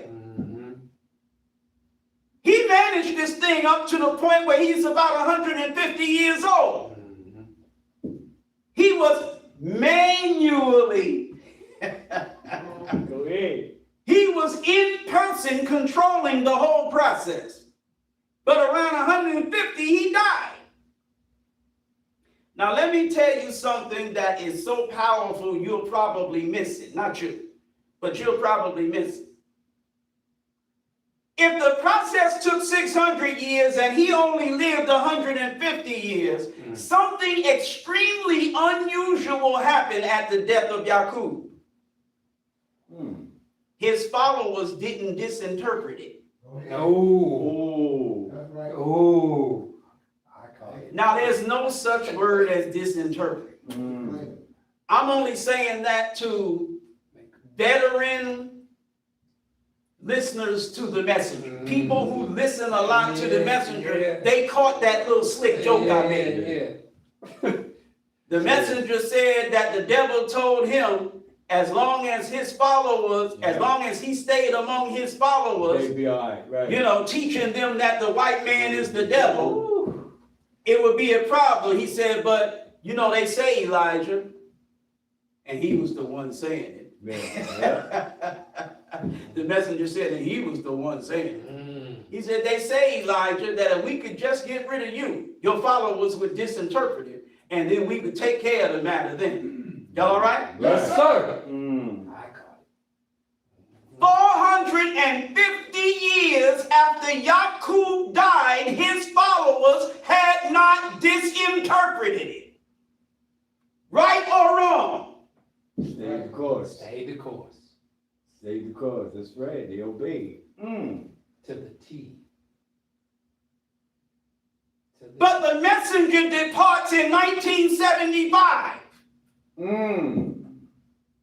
And just like the devil told the messenger, We got his followers disinterpreted it. The white man wasn't the devil no more by 1976. Are you listening Yes, to me? sir. Yes, sir. And I'm being nice. He might not have been the devil no damn more in late 1975. Right. Talk black to me. As soon as the messenger departed, his followers disinterpreted it. It what? The message. Y'all all right? Yes, sir. 5%. Captain. The message to the black man in America was thrown in the damn garbage. And the message to the light, bright, damn near white man in Saudi Arabia took its place. Ooh, go ahead, man. Y'all all right? Yes, sir. Ooh. All praise is due to Allah for the most honorable Elijah Muhammad. Surgical teaching. We couldn't believe God had a message for us. In order for the message of God to be actually from God, it had to be a message to somebody else. Damn. Surgical, brother. I don't believe in the message that Elijah Muhammad say his God revealed to us through him. I only believe in the message that Prophet Muhammad said God revealed to him for the Arabs 1,400 years ago. Wow. That message I can believe. Woo. Go ahead, man. I can believe in the message that God, through Moses, revealed to some people thousands of years ago. Go ahead. I can believe in the message God revealed to some people through Jesus 2,000 years ago. I can believe in a message that God revealed to some Arabs 1,400 years ago. But niggas, in America, no, God ain't got no message for us. We just gonna pick which message God revealed to some other people in some other time. Come on, man. Come on, teach. Wow. Y'all all right? Yes, sir. Good teaching, brother, man. All praise is due to Allah for the most honorable Elijah Muhammad. Man. Yes, sir. Open that thing up. But see, Yaqub's followers wasn't your average nigga. That's right. That's right. There. Yaqub's followers proved that niggas can Follow the follow instructions. Yes, sir. Yes, sir. Yes, sir. Yes, sir. You can follow instructions. If you couldn't, wouldn't be no practice. Go ahead. You faithfully followed instructions, niggas, Evil. for 450 years. That's right, evil.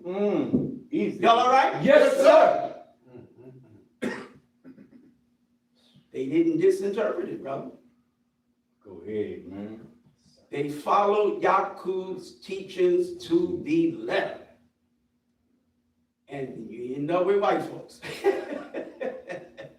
Y'all all right? Yes, sir. All praise is due to Allah for the most honorable Elijah Muhammad. He said, when you complete the grafting process and you're white, go back.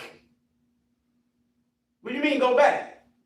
Well, you didn't start in Pilan or Patmos. You were in Mecca. Come on. Go back, all right. But when you started your crap in Mecca, They kick you out. you got kicked out of Mecca and sent to Pilan. Well, what was that all about? Talk back to me.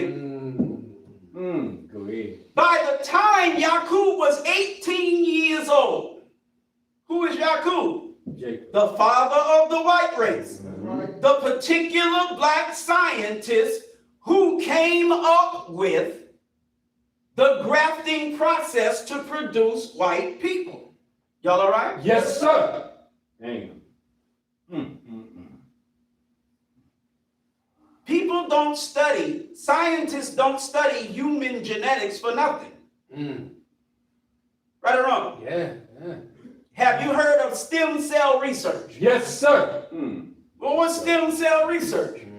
Studying the genetics of the human being for the purpose of what? Yep. For the purpose of Rebuilding manipulating the cells. human beings. Right or wrong? Yes, sir. Some human beings have some issues that can only be solved through taking stem cells and using the stem cells to solve the problem of that human being. Are you listening to me? Yes, sir. Yes, sir. Well, over 6,000 years ago, there was a scientist. Doing the same thing. Go ahead. We know his name, Yaqub. Yeah. He shows you. We know where he was born, 20 miles outside the holy city Mecca. Go ahead. We know when, in the year 8,400 of our calendar history, 6,712 years ago. Are you listening to me? Yes, sir. Hey, man, do the math. We know when he was 6 years old, he saw his future, what he would do. He told his uncle at age 6 what he was going to do. Well, what was that? I'm going to make a people from us, and I'm going to give that people power to rule you for 6,000 years. Y'all all right? Yes, sir. Uncle was like, damn, y'all, you tripping. Yep. Yeah. Y'all was like, oh, man, go ahead. I know what you know now. Q was like, cut, go ahead. Yeah. Y'all all right? Yes, sir. Go ahead, man. Hey. 12 years later, by the time he was 18, how old are you when you graduate the University of Islam? 18. 16. 16, yeah. Oh. Yeah. By the time Yaqub was 18, He graduated off. Yeah. he was no joke. Right. 5 years on. He had an unusually large head. He had an unusual size head. It was large. I don't know why you niggas want to take his head and make it like, you know. Yeah. A bubble butt. Beavis and Butthead. There you go. You got Bertha's butt Yeah, on his head, yeah. on Pee Wee's body. What the hell is wrong with y'all? Right. Niggas gotta be extra with everything. Why you gotta be like that? Why Right. can't you just leave things alone? His head was unusually large. It doesn't mean he had a head 5 times the size of the normal Right, head. Right. Right. It simply means his head was larger than the average head. Come on. Intelligence. Right. Are you listening to me? Yes, Right. sir. We go too far, yeah. He studied the black man's genetics under the microscope. He looked at us on the microscopic level. He was like, damn. Interesting. Right. Mm-hmm. He saw the two germs in us. Come on. And he determined that what he was going to do is he was going to take the brown germ, graft it into white by destroying the black germ. You all right? Yes, sir. But he knew he was going to need blood to do this. Women were going to have blood rushing somewhere. Men were going to have blood rushing somewhere else. And the two wheres, the where and the else, was going to have to get together. Right or wrong? Yes, sir. And some fluid was going to have to be exchanged. And inside one of the fluids was going to have to be the genetic material from the blood that produced it. Are you listening to me? Yes, sir. Mm-hmm. So he came up with a law of birth control. That's right. Dude. I explained that already. And this week. This is why you had a doctor, a nurse, a minister, and a cremator. Come on.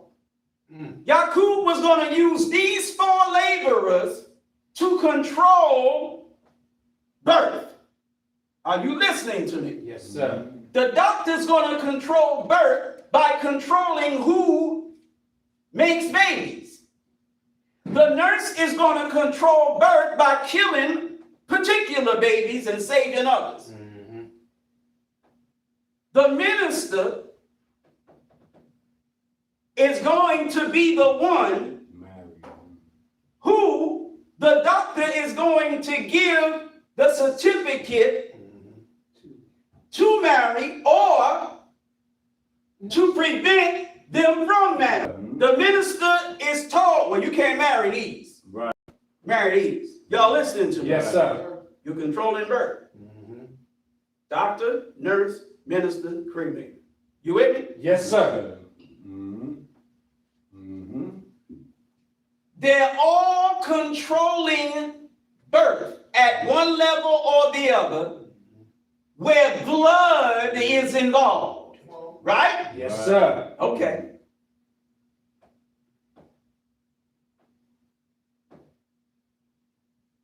$200 years brown, another two yellow, another two white. Right? Mm-hmm. Yaqub said, when you get all the white, go back America. to Mecca. Mm-hmm. Again, Yaqub, after he studied, he's still in Mecca now. Right. He studies, he needs to gather people for his project. Don't get caught up on the fact that I said project. Right. He knows what he's going to do, but he needs people to do it. He needs followers. Mm-hmm. Well, how is he going to get followers? Preaching. Dude. Preaching is no joke. Right. Mm-hmm.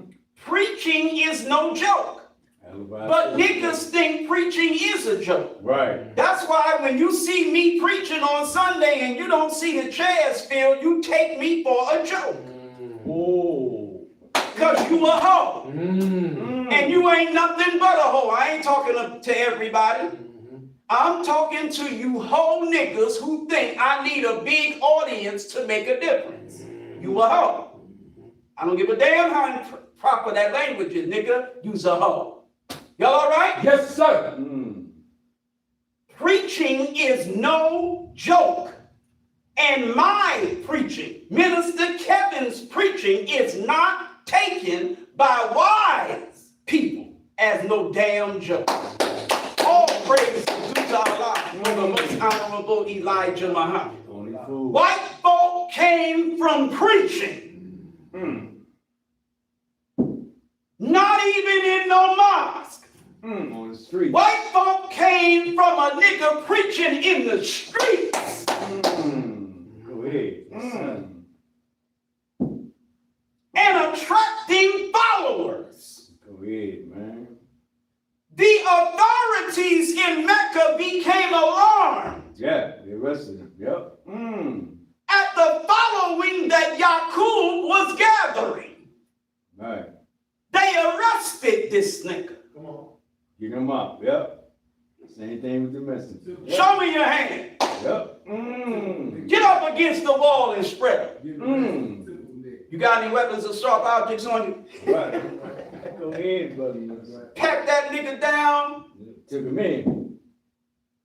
Took him in. Yep. Y'all listening to me? Yes, sir. Preaching. Yaqub is locked the flock up. Recruit niggas. I don't know whether he was locked up for 23 hours a day and only got 1 hour rest or what. Man, that's it. But he was I don't know whether he was in Gen Pop or the hoe. I don't know where he was. 23 and 1. But the nigga was locked up. Yaqub was on some of this ish right here. Yep. Yep. Still recruiting. Open the bars. Yep. Still recruiting though. Yaqub had his cup. When it was time for some bean soup, if it was late, Yeah. Yaqub running the cup across the bars. See, Muslim thing. Go ahead, buddy.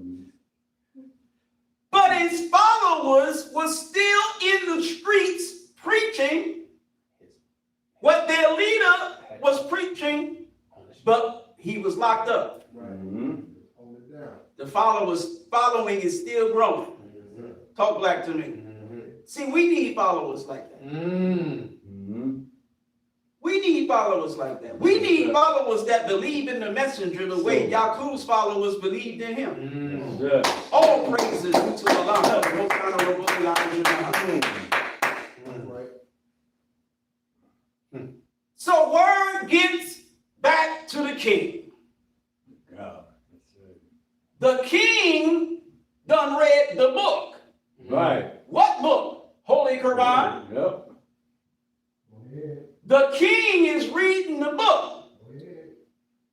and checking the reports on what Yaqub and his followers are preaching with the book. The king said, "What's his name?" When they told the king what name it was, the king said, "No, that's not that man's name. Right. Come on. I know who this nigga is." Right. Right. He peeped him. The king, brother, Yeah, peeped him. Yep.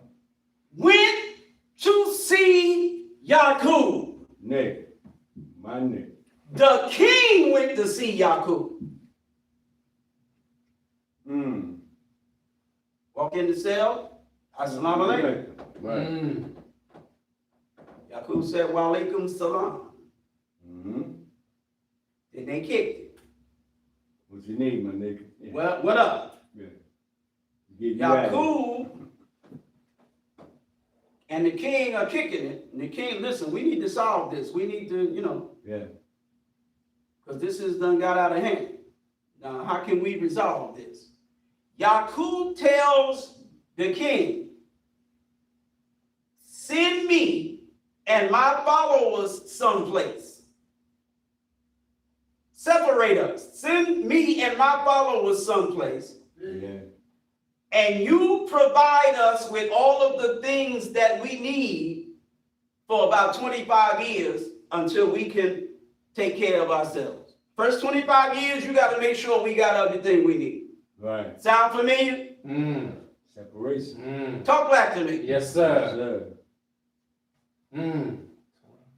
So the king is like, "Cool, no problem." Got you. Yep. Yaqub's followers are rounded up. Get him out of here. They're put on ships. Niggas think we didn't have no ships. Go ahead. We didn't have no civilization 6,000 plus years ago Not you. that had microscopes studying genetics and got ships that plying the seas and it. Look on that. We needed white folks to come along and invent all of that. Right. Niggas been here millions of years, but never did things that white folks did damn near as soon as they got here. Right. And you gonna tell me that's not white supremacy? Woo. You stupid. Been doing it. That's right. Don't tell me the white man ain't superior to me. If the white man had a wheel before me, Come on. if the white man had ships before me, if the white man had planes before me, if the white man had microscopes before me, God damn it, if the white man had a damn thing before me, that cracker is better than me. He's superior to me. Stop playing. If you landlocked and the white man is up in the air, he's better than you. I'm telling you, you got up off the ground before the white man ever got here. Yes, sir. Yes, sir. Ain't nothing the white man did that you didn't do long before he did it. Y'all listening to me? Yes, sir. That's our wisdom we playing with. Weird. Teach, man. Teach, Elijah. I don't believe in no supremacy of white people. You stupid. The black man knew everything that the white man now knows. Right. Thousands, millions of years before the white man ever existed. Y'all listening to me? Yes, sir. Teach Elijah, man. Teach this down, brother. How in the hell are you gonna tell me Come on. that the white man invented airplanes? Go ahead, man. And then tell me you going on vacation in the Poconos. Right. You going to ski in the Colorado Rockies. Go ahead. Talk black to me. Come on. You going to climb the Himalayas. Right. We built. Where them damn mountains come from, fool? Come on, man. Black man. Those mountains come from the bombs Yeah, we had. dropped from the planes We had. That's right. that Minister Kevin tried to tell you niggas. The white man calls UFOs. Are y'all listening to me? Yes, sir. The messenger said these are the same type bombs that were used to bring up mountains on the earth. And the Quran bears witness. The Quran says, and we created or brought up mountains on the earth that unless it be convulsed with you, Right. meaning to balance the motion of the earth. Balance. That's right. The earth didn't have all these mountains at first. We had to balance it. Right. And in order to balance it like you balance a tire, Black man. mountains were put on the earth, the Quran says, as pegs. Are you listening to me? Yes, sir. Stabilize the earth. Yes, sir. Right. Y'all listen. Yes, sir. We got wise black. If you a sister and you good with sewing, Go ahead. the mountains is used like pins. Y'all all right? Yes, sir. You take pins and you put it in the material to stabilize the material while you making something. Well, mountains were used like them sewing pins. Talk black to me. Go ahead. Y'all all right? Yes, sir. We've had civilizations that make what the white man has in 2026 look like kindergarten. But you don't want to believe that. That's pseudo history. That's fairy tales. Right. So the white man doing it first is not a fairy tale. White supremacy is reality. Black supremacy is a fairy tale. Wow. Niggas. Y'all listening to me? Yes, sir. They put Yaqub's followers on ships and sent them to the Greek islands. The one in particular, P-Line, called in the Bible. And for 600 years, this grafting process took place. Yaqub said, after you get all the way to the white, go back to where your people ran you out from. And make trouble among them.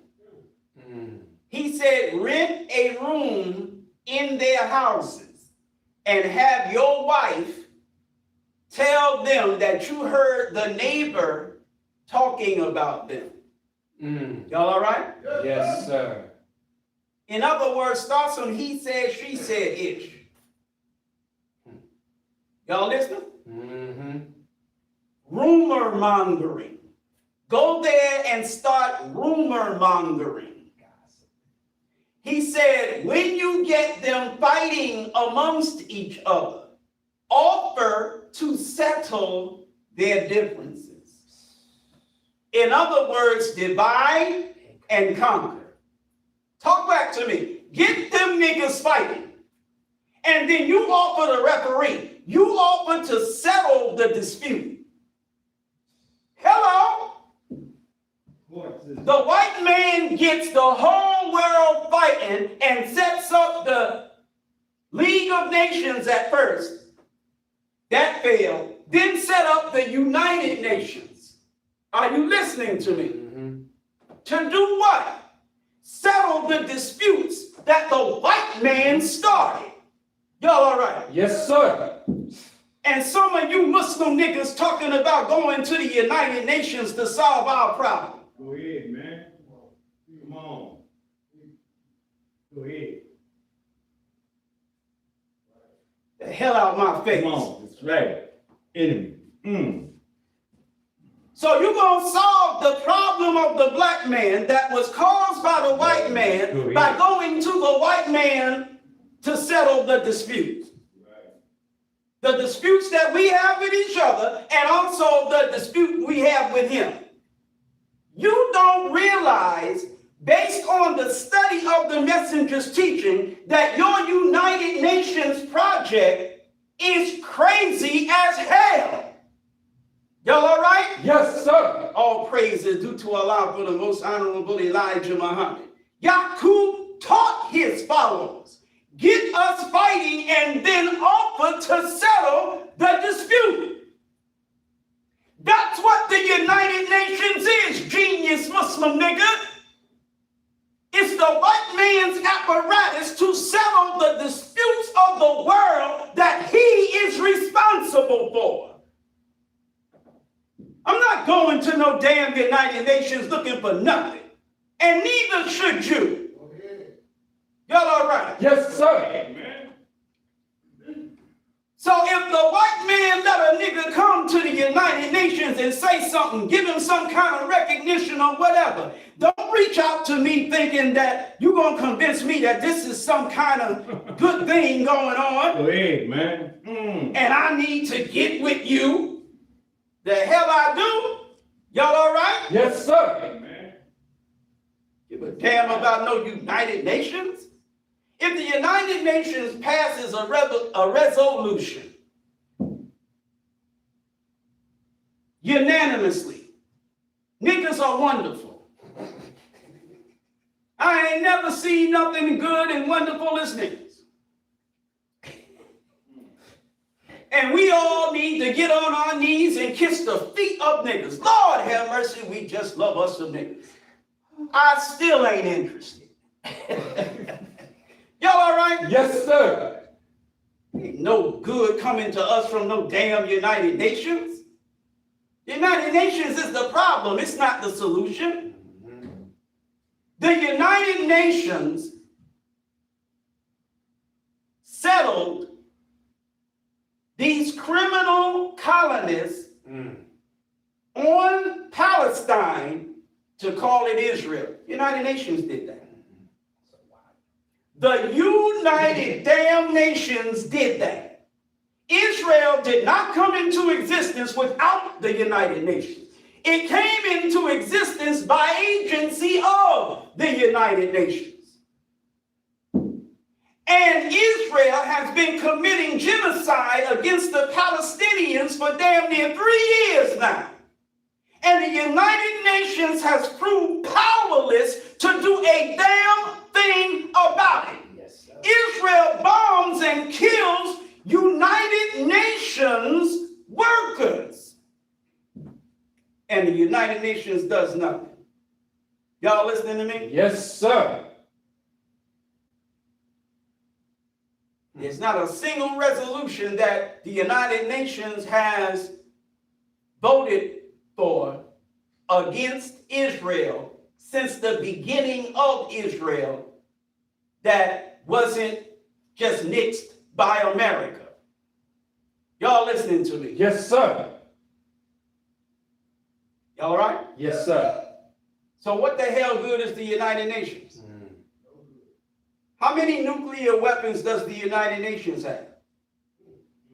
How big is the United Nations Army, Air Force, Marines, Navy, whatever? United Nations can say what the hell it wants to say, but if it ain't got no military to enforce it, what difference does it make?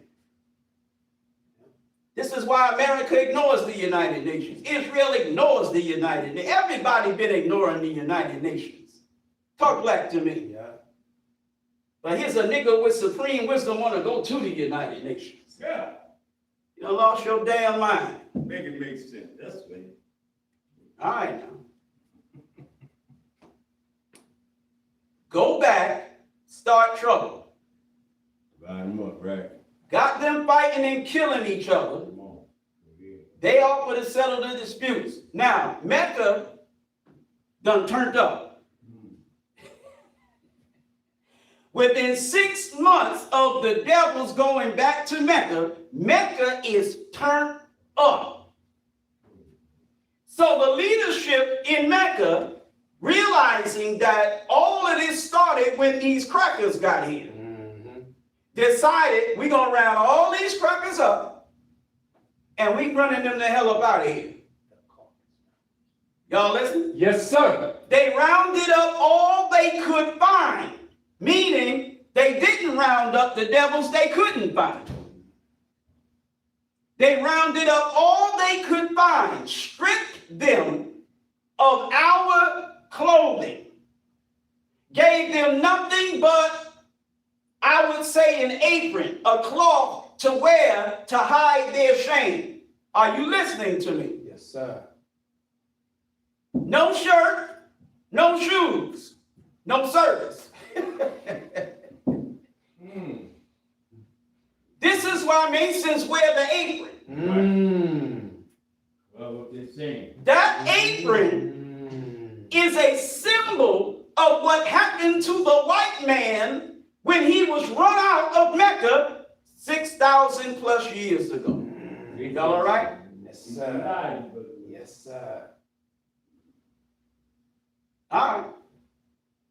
They were marched across the burning sands of Arabia, eventually marched into the hillsides and the caves of Europe, that Caucasus Mountain region that separates Asia from Europe. Are you listening to me? Yes, sir. Y'all listening so far? Yes, sir. There, the messenger teaches us they would spend 2,000 years going through all kinds of things. Well, what are some of the things they went through? They went savage, number one. We didn't let them have any literature. We sent them damn near butt naked, barefoot, across the burning sands of Arabia into the caves and hillsides of Europe where they went savage. It was 2,200 miles. Y'all all right? Yes, sir. I don't give a damn about no author of no damn book talking about that's not the distance. Yes, it is the distance. It could have been 5,000 miles depending on what route they took. How many miles would it have been if they marched them all the way to China and then up through China and around to Europe? That would have been a whole lot of miles, right? Correct. You don't know what route they took. God does. And he knows that the route was 2,200 miles. Shut up. Y'all all right? Yes, sir. Okay. He went savage. He lived in the caves of Europe. He grew hair all over his body. All over his body. Face, body, you name it. The cracker looked like a chia pet. Y'all listening to me? Yes, sir. And that's why some of us, myself included, look like chia pets. Because you got that white man's blood in your veins. Yes, sir. Grew hair all over his body. He lost the knowledge of fire. He didn't cook his food. He ate his food raw. He even went as far as eating the bark off trees. They weren't farming. They were gathering. They were slaughtering. They were scavenging. Are you listening to me? Yes, sir. They didn't bathe. Y'all listening? Yes, sir. They went so savage that they bent over and started walking on their all fours. Yes, sir. Flintstones. They made friends with the dog. Mm-hmm. The relationship between white folks and dogs, Man. it goes all the way back to that 6,000-year history. Right. They used the dog to protect them from the wild beasts that were trying to eat them. Mm-hmm. Hello? Mm-hmm. Why they kill you with them dogs nowadays? See, this is the history of the white race that you need to be taught instead of somebody talking about let us make our communities a safer place to live. Come on, man. Yes, sir. All Yes, sir. praise be to Allah for the most honor and glory of God in Muhammad. That's right. Community, right.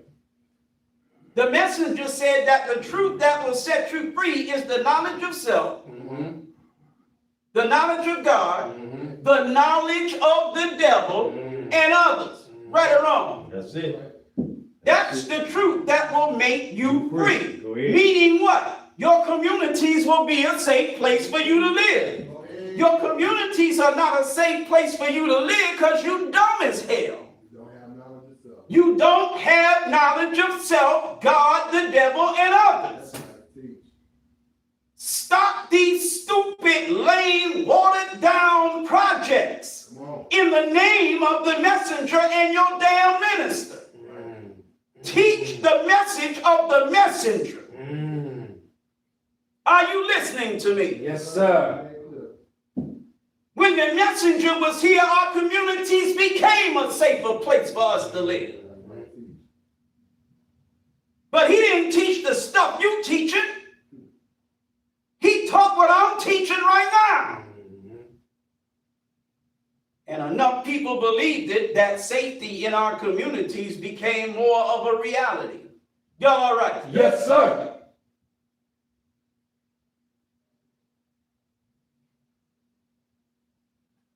So they didn't have fire. They went on their all fours. They ate their food raw. They were absolute beasts in human form. Are you listening to me? Yes, sir. This went on for 2,000 years. There were Muslims who were border guards. They patrolled the border. And whenever any devils tried to get back across the border into Asia, they had long swords.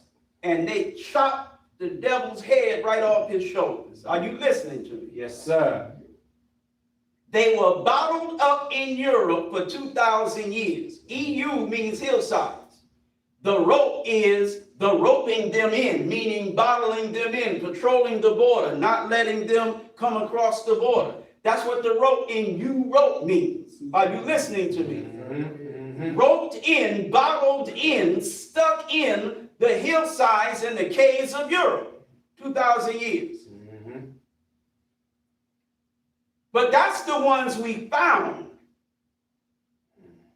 The devils we didn't find and couldn't run out because we didn't even know where they were, they still in Mecca and its environs. You listening to me? Yes, sir. So their poisonous effect is still there. Talk back to me. All right. But it's much more under control. 2,000 years later, you got all these devils up in Europe, they got to live out their history. They got to justify their existence.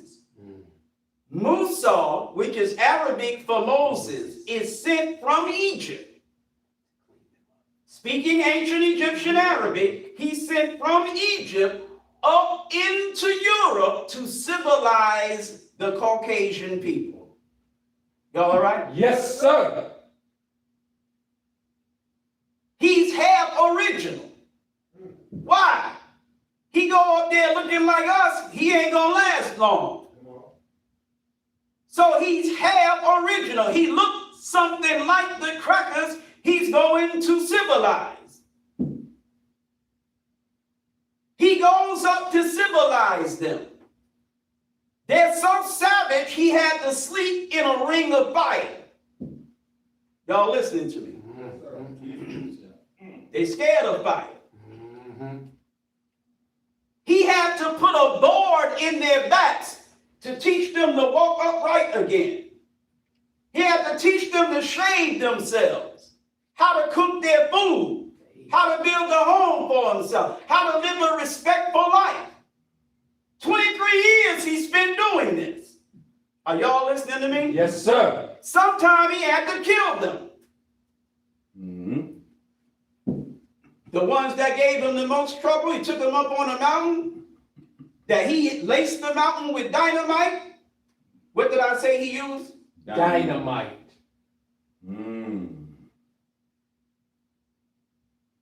Devil got us believing dynamite didn't come along till he created it, or maybe some Chinese. Right. No, Moses had dynamite. Yeah, put in that work. We had dynamite that we used to bring up the mountains on the earth. That was 66 trillion years ago. We only talking 4,000 years ago, Moses had some dynamite. He told them, look, I want you to come up on this mountain and hear the voice of God. Yo, that is still rocking when I hear that. Them damn devils was like, up on the mountain. Pardon me, I'm sorry. Blow them up. Moses was like, boom. Voice of God. Yep. The imams got after Moses. Hey, yo, mama. What you doing, Yo, yo? my nigga, what's up? Moses was like, listen, you don't know how much trouble they are. Right. You ain't up here. He killed about 300 of them in one clip. Yep. Blew them up. Y'all all right? Yes, sir.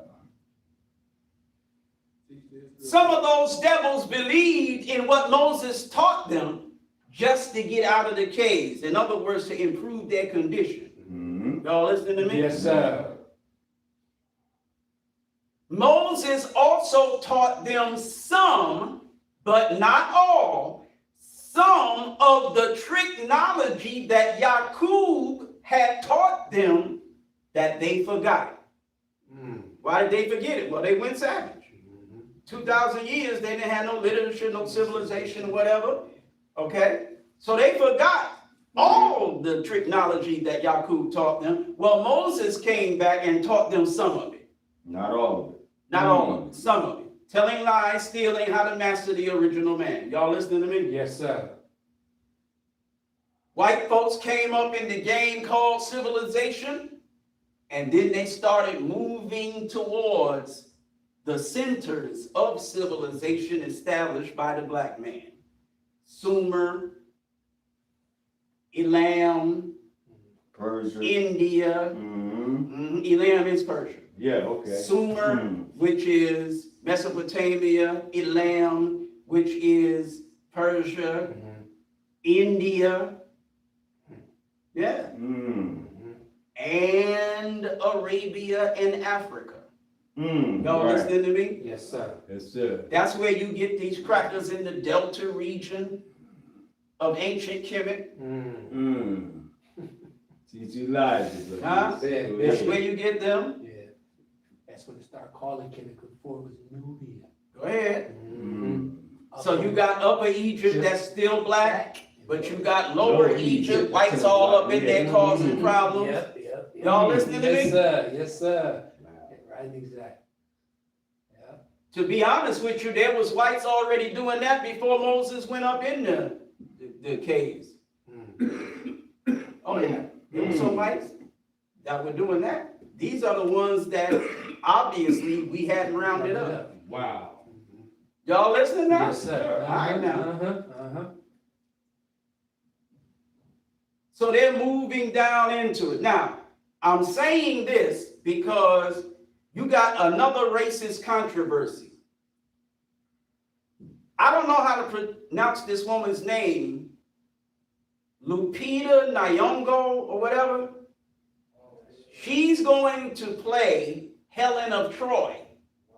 White folk are upset that this black woman is going to play the role of Helen of Troy, who is associated with the war that the Mycenaeans, and I'm going to call them the Trojans, were fighting. The Trojan horse story. Yeah, the whole Trojan horse story. The sister that was in Wakanda Forever. The sister, real dark skinned, that was in Black Panther. I think that's who you're talking No, that's Viola Davis. about. No. I'm talking about the young sister. Oh yeah. The Peter Nyong'o, yes. The one who was sitting behind Will Okay, Smith. got when you, he smacked got Chris. you, got you. Her. So she's going to play Helen of Troy, right? I'm mentioning that because I'm saying that after Musa civilized the devils so that they could come back down amongst us, that part of history is reflected in the Trojan War. Y'all listening to me? Yes, sir. Whites, after being civilized by Musa, started migrating in a tree-like fashion. You got their center of population in the Caucasus region. They're going up like a tree and out, to the right, to the left. You listening to me? Yes, sir. They're going up and around to the west, and they're coming down into Greece. They're coming down into Eastern Europe. All right? They're going up and out towards the east. They're coming down into Mesopotamia, coming down into Persia, coming down into India. Are you listening to me? Yes, sir. So you have an Aryan invasion in India. You got them coming down into Persia and Mesopotamia. Talk black to me. Then you got them coming down into Eastern Europe.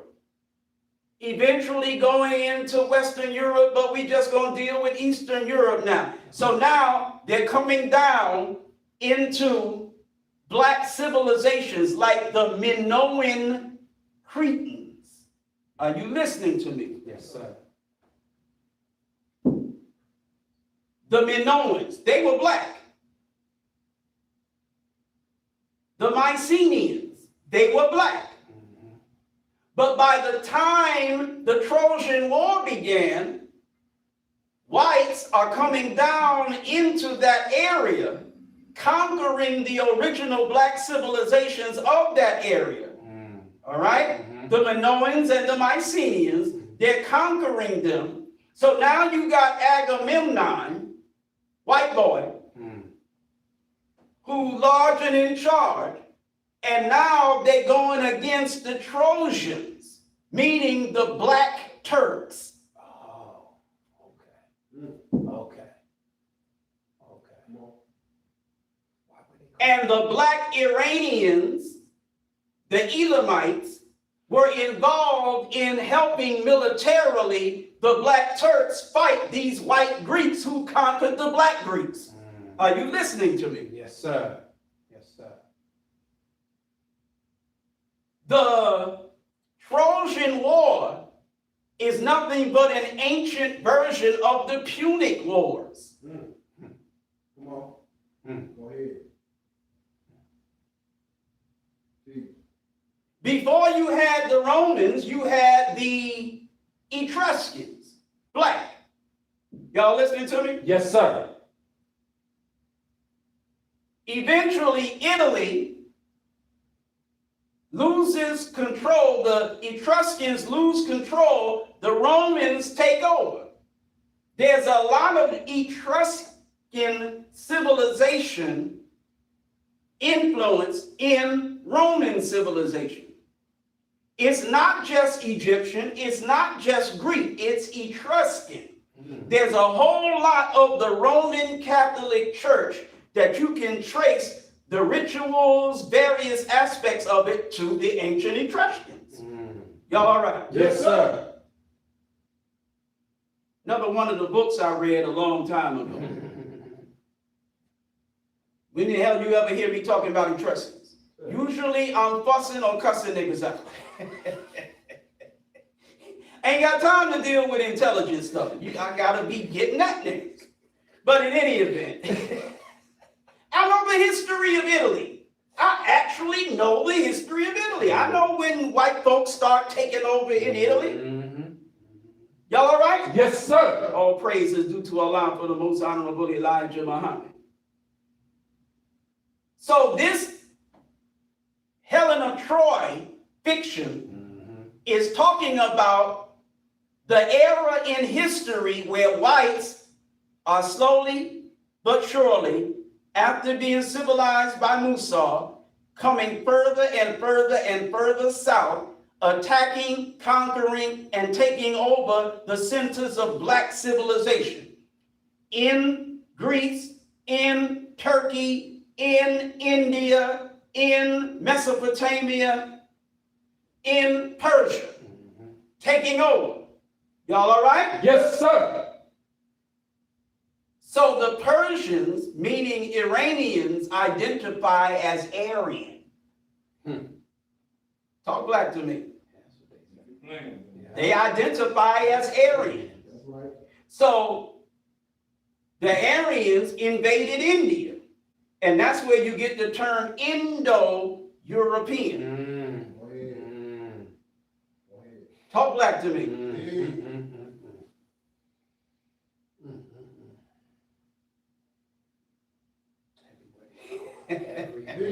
Go. Everywhere they go, brother. You know why the Chinese built that damn wall? To keep the crackers out of China. Brother Minister, I was just looking at it. You took the thought out of my head, Brother Minister. That's what the Great Wall of China is all about. Nomadic and China used to be black as hell.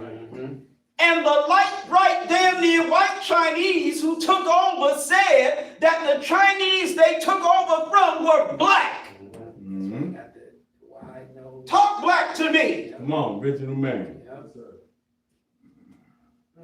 Now you look at China, you can hardly find anything black. Right? Because that wall didn't serve its purpose very long. Y'all all right? Yes, sir. Come on. You got all these devils who started in the Caucasus, up, out, all over the place, spread out like an umbrella, and then coming down into all the southern regions of Asia and even Europe, conquering the civilizations there. First civilization in Spain, black. First civilization in France, black. First civilization in Italy, Sicily, the whole Mediterranean, the southern Mediterranean, all of it. On the African side and the European side, all of it black. Black. Come on. But whites came down from the north into the centers of those black civilizations, conquered, wiped out, took over. Are you listening to me? Yes, sir. All praise is due to Allah for the most honorable Elijah Muhammad. Before the Punic Wars, the Mediterranean was a black man's sea.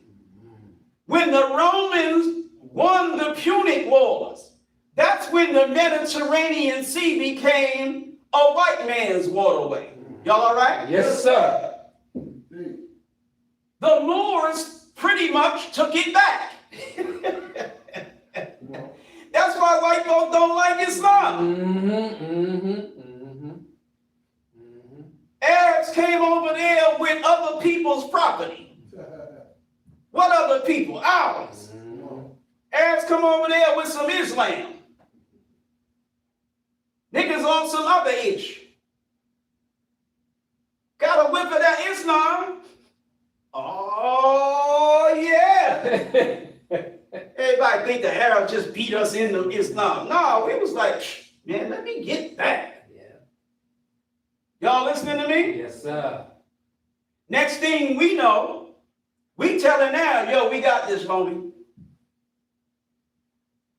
We setting up shop, building armies, going and conquering lands and whatnot. Arabs like, well, damn. We wanted y'all in Islam, but we didn't want y'all outpacing us. Right or wrong? So you had a good while that the Moors, they was taking care of business in the Mediterranean. Till the Europeans came back on them again. Y'all all right? Yes, sir.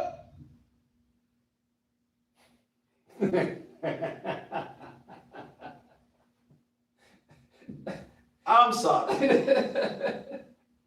Listen, the only point I'm trying to make this afternoon is this whole history of the past 6,000 years is a history you don't know.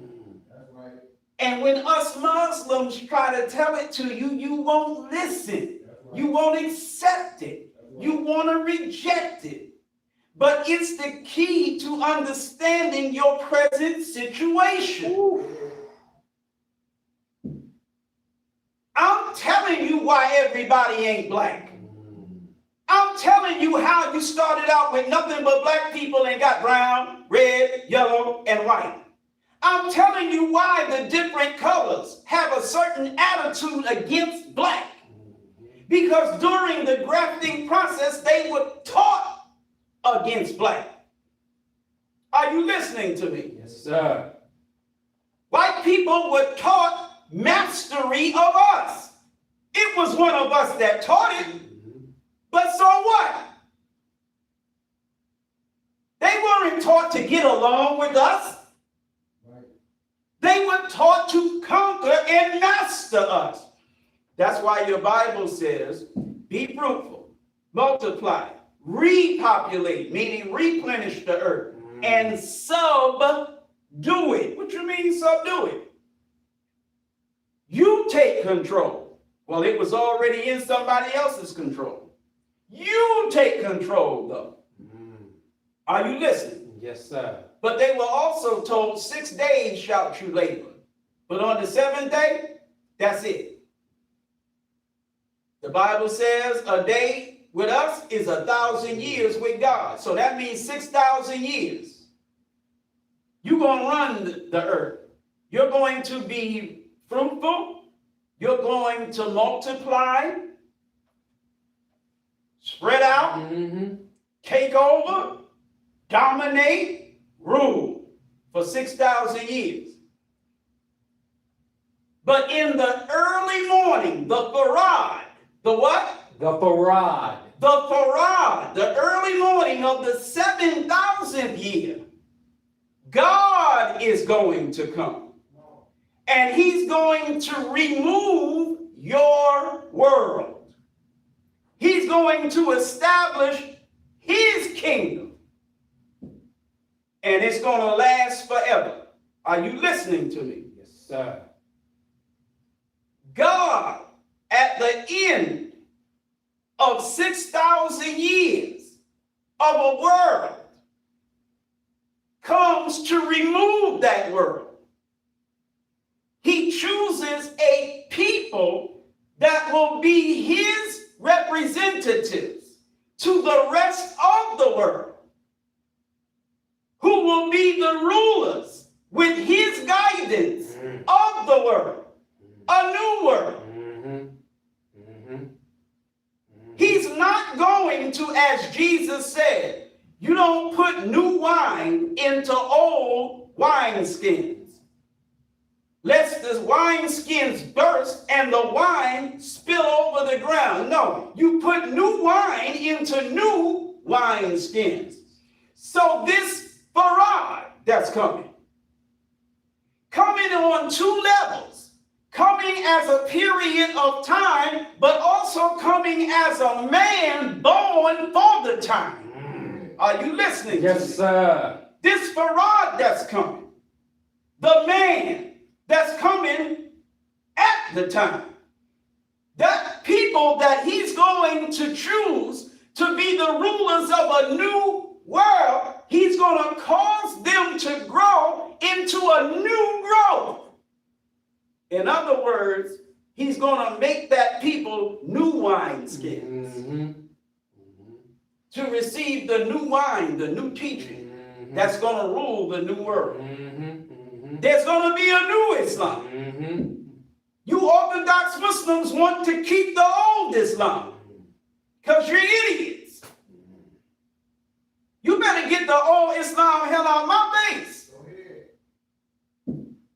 I'm finding more and more and more and more and more and more now about the brutality of the slavery of black people in the Middle East throughout the world of Islam. Are y'all listening to me? And I'm getting pretty salty about it. Y'all all right? Yes, sir.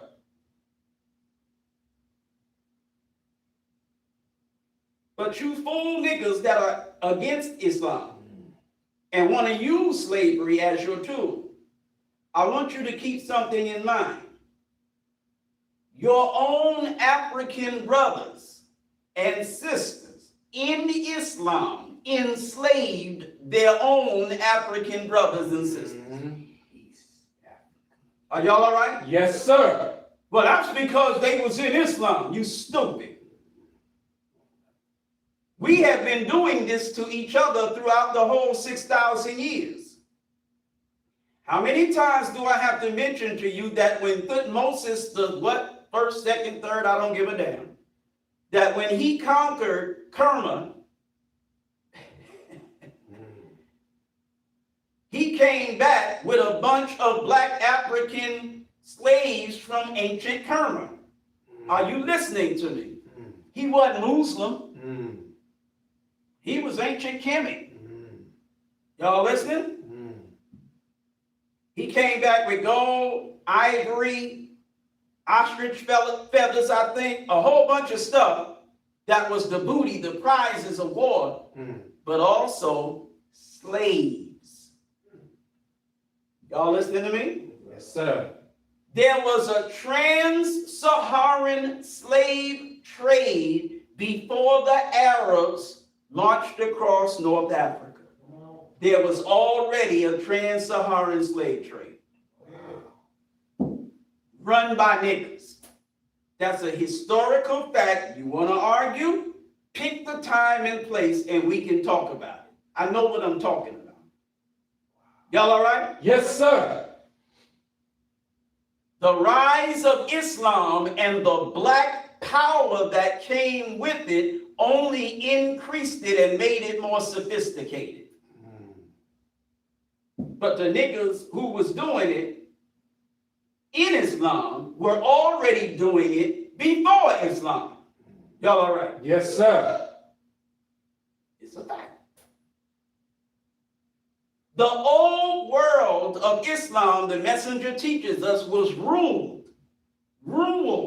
R-U-L-E-D, ruled by white Muslims.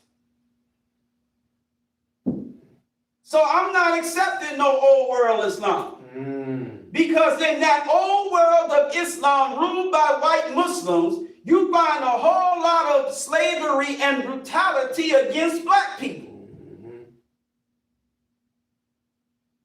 Y'all all right? Yes, sir. blacks enslaving other blacks, non-blacks in Islam enslaving blacks in the name of Islam. Man, y'all crazy as hell. A lot of Muslims look at black people like we nothing right now today. They come over here and they don't want to go to our masjids.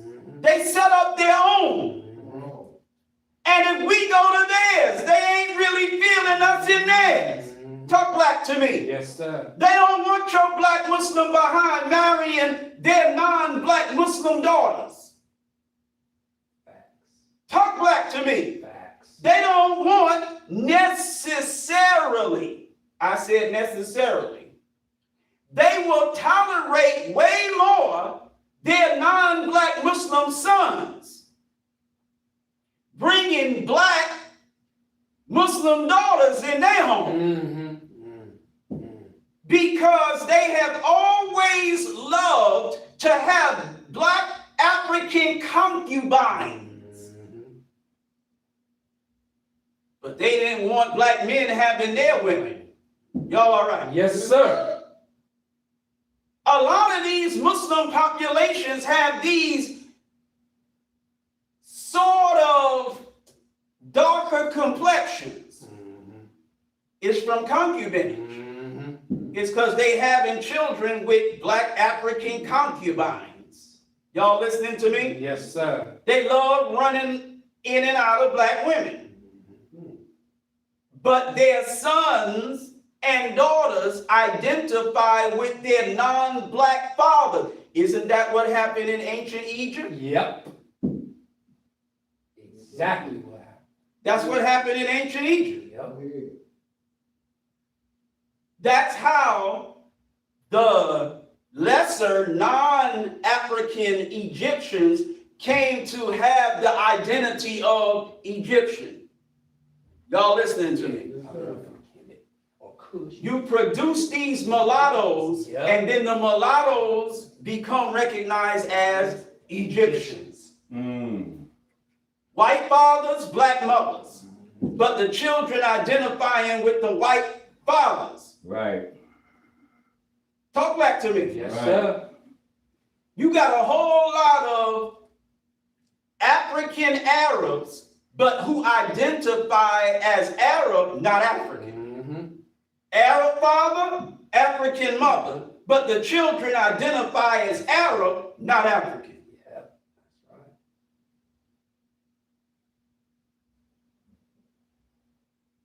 Israel's bombing Lebanon, right? Yes, sir. I'm almost done. Israel is bombing Lebanon, but Lebanon still has what is called kafala.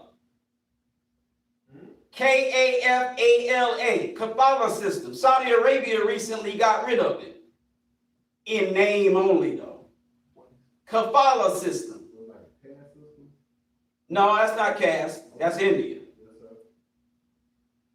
Where migrant workers from different places, but many Africa, migrant workers are sponsored to come to work there. It's modern day slavery. Oh, yeah. Dubai is known for that. Dubai is. Oh yeah. Yeah, It's modern day slavery. Yeah. You got a bunch of African women right now who are homeless because the Arab sponsors that brought them there to work as domestics, they seized their passports. Right. Go ahead. Yep. When Israel start bombing their houses, they run and go someplace else. But they keep the passports of the African women that they sponsor as their workers. So now the African women, Can't go back. they can't go back home. They don't have their passports. Are you listening to me? Yes, sir. Facts. Dirty game, baby. They're doing this in Beirut, Lebanon. They're doing this in Beirut, Lebanon. So the next few bombs that fall on Beirut, I'm not going to be as upset as I used to be. Talk black to me. Y'all all right? Yes, sir. Because our black women are catching pure damn hell right in the capital city of Lebanon, let alone other places. Right. I saw on a video in Beirut some white-looking Arabs dragging an Ethiopian black woman trying to get away into a damn vehicle. 3 days later, she was dead. Mm-hmm. Y'all listening to me? Yes, sir.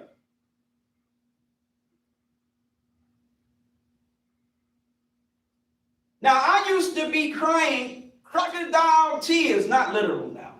Minister Eric ain't weeping.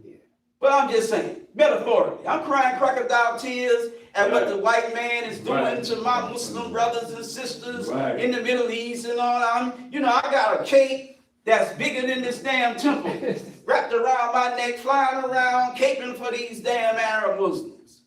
Some of them are not Muslims.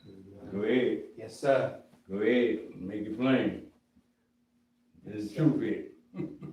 Then I start reading. Iqra. I start reading. Teach. I'm like, oh. Right.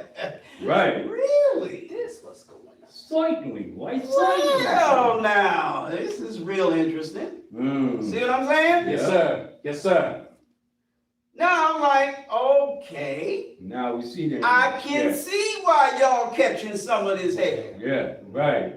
Talk black to me. Yes, sir. I still hope y'all whoop these devils now. Don't get it twisted. Yeah. But I see. But I can see why Allah allows you to catch some of what you catching. Mm-hmm. Some of what you catching is what you throwing. Talk black to me. Yes, Go sir. ahead, man. You ain't innocent. You foul and filthy and grimy as hell. Hell yeah. Talk black to Go me. ahead. Yes, sir. Ain't no way in hell black people should be suffering the way they're suffering at your hand, and you got this book in your damn house. You got this book in your homes, Come on. and our people are suffering in your cities. You ain't following this book. That's right. God damn you. You're hypocrites. Yes, sir. And this book condemns you. It says that you and the disbelievers will be in the lowest depths of the fire. Yeah. Y'all all right? Yes, sir. I can't wait until the United Arab Emirates ceases to exist. Right. The genocide that's taking place in Sudan right now, as I'm preaching, the United Arab Emirates is behind it. Yeah. With this book. Them bastards are claiming this book, and you doing what you doing in Sudan. I hope Iran bombs their desalination plants, bombs their energy infrastructure, and makes it impossible for them to live there. Are you listening to me? Yes, sir. The Gulf Arab States, GCC, Gulf Cooperation Council. These are Arab rulers. These are Arab governments that were literally set up by the British. That's why I say cooperation. Are y'all listening to me? Yes, sir. Cooperation. These are not governments that rose up from the masses of the people. Right. These are governments that were artificially imposed on top of the masses of the people. The overwhelming majority of the masses of the people over there are pro-Palestine, anti-Israel, and pro-Islam. But the British and the Americans, they have imposed rulers on top of those people to keep Islam from flowering like it would. Are y'all all right? Yes, sir. Yes, sir. Yes, sir. And to be the lapdogs of Israel. Talk black to me. Yes, sir. I didn't know this until recently. World War I started the whole damn thing. The Ottomans got dirt on their damn hands. That's right. There was slavery in the Ottoman Empire.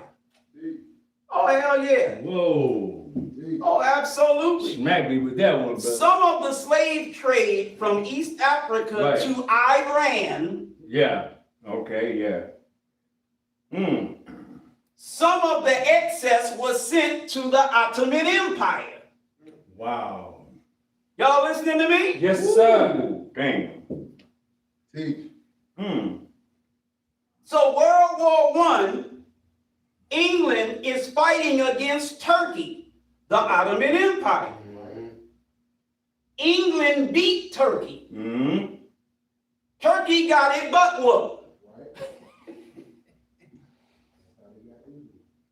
And so, having defeated Turkey, Turkey ruling in the Middle East, Right. you defeat Turkey, now the British are going to install their little punks and puppets. It's a, yeah. Which punks and puppets are they going to install?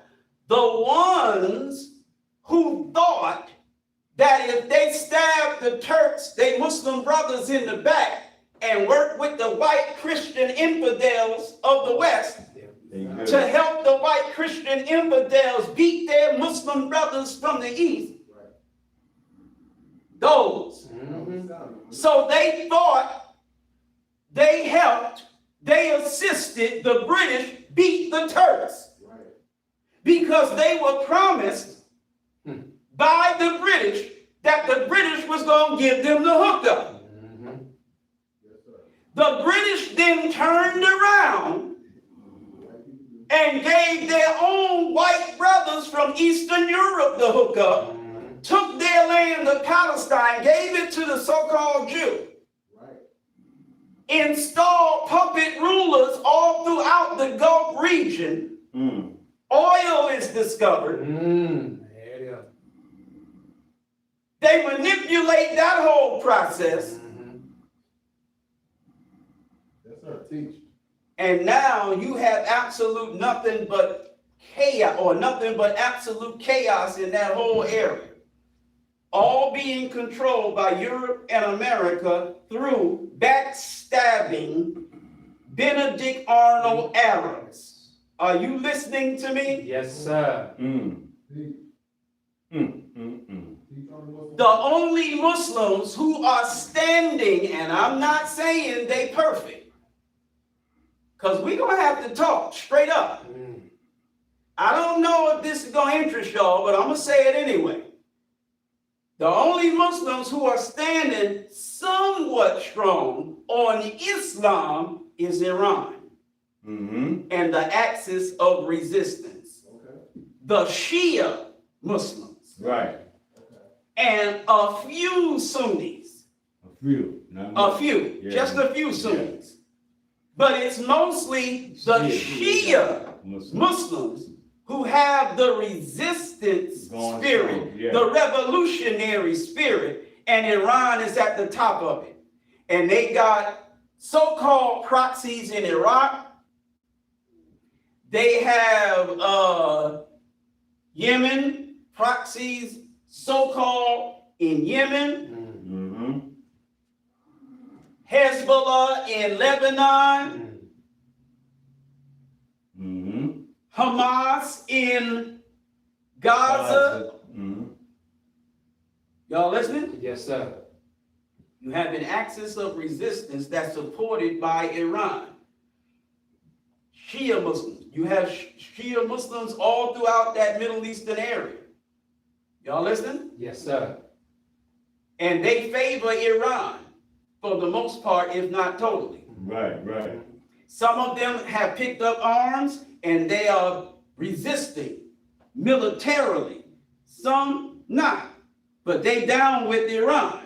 Are y'all listening to Yes, this? sir. All right. But Iran now. Come on, Iran. Right. At the beginning of spring, the Iranians have a holiday called Nowruz. That's the Iranian New Year. Right. Y'all follow me? Okay, Sir. all right. Part of the celebration of the Iranian New Year, Nowruz, involves Blackface. minstrel Right. shows. Yeah. Yup. Yeah, brother. Look, brother. Yup. Let's get it, brother. There is a minstrel called Haji Firuz. I have no idea. Hajifiruz. Haji Firuz. Yes, sir. Haji Firuz is a blackface minstrel performer. Right.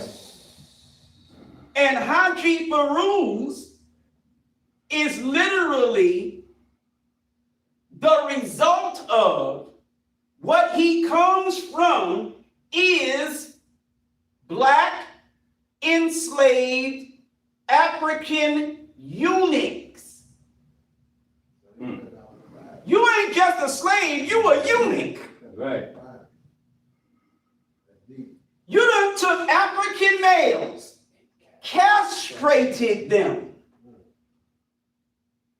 and enslaved them, using them to guard your harem of women. Many of the women in your harem are African women. Are you listening to me? Come on, Iran. Right. Why you suffering? Mm-hmm. It got totally off the chain between 1800 and the early 1900s. Slavery wasn't abolished in Iran until 1929. Wow. Mm-hmm. Go ahead. 19th century, yeah. See, 64 years after it was abolished here. right. Y'all listening to me? Yes, sir. Missing 64 years. Sir. Hello?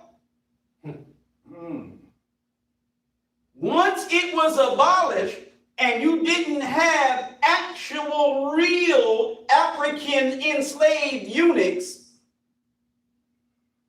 in order to have a remembrance. See, because some of these African eunuchs were entertainers at the royal court. Are you listening to me? Right. Well, once slavery is abolished, you don't have that no more. So now you have the fake ceremonial court performer, Right. Haji Firuz. Are you listening to me? Can you imagine having minstrel shows in Washington, D.C. to celebrate January the 1st? Oh. Can you imagine that? Well, I'm telling you, damn it, they have the first of the Iranian New Year, they have black minstrel shows in Tehran, the capital of Iran. Y'all bastards ain't innocent. All praise is due to Allah for the most honorable Elijah Muhammad. Jesus, man. Yeah. You on the damn podcast with Napolitano,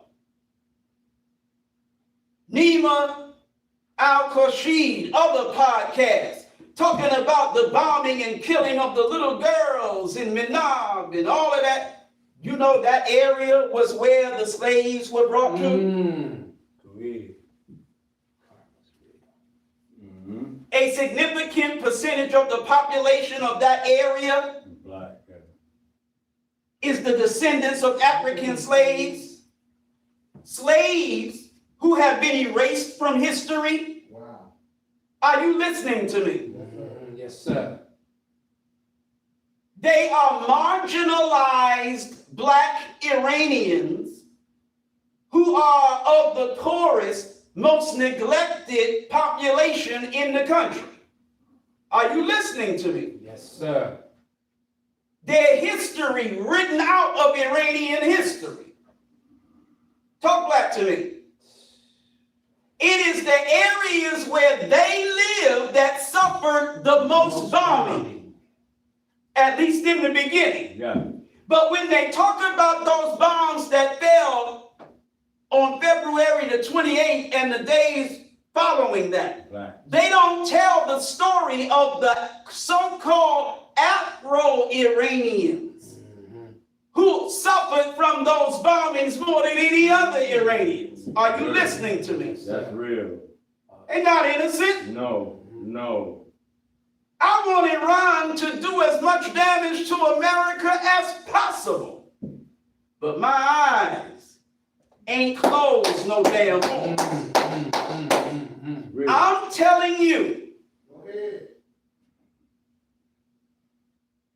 this whole Strait of Hormuz thing, the white man is lying and saying those are international waters and that Iran has no right to control it. It's a damn lie. International waters means 12 miles from your coast. You get the water up to 12 miles away from your shoreline. Yes, sir. That's where your territorial waters go from your shore out 12 miles. Once you get beyond 12 miles, now that's international waters. Are you listening to me? Yes, sir. The Strait of Hormuz is between Iran and Oman. So 12 miles away from Oman is Omani territorial waters. 12 miles from Iran is Iranian territorial waters. You do know that the strait is not 24 plus miles. It's not. Therefore, the 12 miles out from Iran and the 12 miles out from Oman, none of that's international. All of that's territorial. And there is no other mileage after the 12 from here and the 12 from here. So between Iran and Oman, every damn drop of that water is territorial. Are you listening to? Ain't none of it international. So Iran is kicking it with Oman and saying, we gonna run this. And they are 1,000% right. Because Oman get 12 miles out, Iran get 12 miles out, and it ain't enough miles. So their miles overlapping each other. It's their water. Y'all all right? Yes, sir. Iran only has to, with respect to the Strait of Hormuz, there is no other nation on this planet it has to recognize any rights of, except Oman. And they are. And they're kicking it with Oman. So Oman and Iran have decided, so they say. Who is they? The people that I watch on these videos. Iran and Oman, they're kicking in, they're gonna decide how this thing is gonna go, who gonna get that paper. Ain't no shipping going through there unless somebody get greased.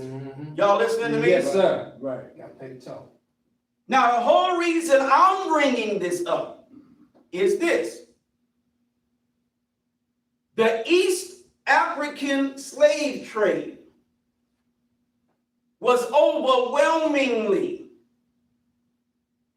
the project of the Omani Sultanate. All that stuff that happened on Zanzibar, that was them damn Omanis. Wow. You hear me talking? Damn. You take Oman away from the East African slave trade, you ain't got much of a damn trade. Wow. Real tough. Do you know how many brothers and sisters were traded at Muscat and other port cities of Oman? Bruh, they left Africa and went to Oman. Damn. And then from Oman, they went to Iran. Are you listening to me? Yes, So they sir. got, yeah. Because it was the Omani Sultanate that was doing most of the damn business. Y'all listening to me? Yes, Yes, sir. sir. My point is this. That money that's going to be made, if any of it is made by Oman, you paying niggas, Oman. Yes, sir. Yes, sir. Yes, sir. You going to? You owe Africa, Oman, you bastards, you owe Africans reparations. Yes, sir. Period. If you think you're going to get damn rich off of the commerce going through that damn strait and ain't no niggas going to get paid, you out your damn mind. Talk black to me. Yes, sir. Y'all all right? Yes, sir. Iran, you owe niggas some money. You think you going to get rich and get powerful off the Strait of Hormuz? And the so-called Afro-Iranians are going to still be catching hell? Hell no, Iran. You owe niggas some money. And you going to pay niggas their damn money. I don't know how. I'm powerless. But if I can influence somebody that got some damn power, Yes, sir. niggas gonna get paid. All praise is due to Allah for the most honorable Elijah Muhammad. Y'all all right? Yes, sir. See all these damn world events going around. Niggas ain't got no idea what's happening, have no idea what our stake is in what's happening. Because all you want to do is be on damn TikTok and Instagram doing the stupid monkey nigga garbage that you love so much. I don't care if I'm offending you, I'll knock you the fuck out if I could. Y'all all right? Yes, sir. Ain't no way in hell we should be suffering what the hell we suffering. Put your weed down, nigga, and pick some books up. Learn what the hell is going on in the world, so that you will know where in the world to go to get what belongs to you. So you can come up in the damn game. Y'all all right? Yes, sir. Everybody has taken a piss and a ish on you.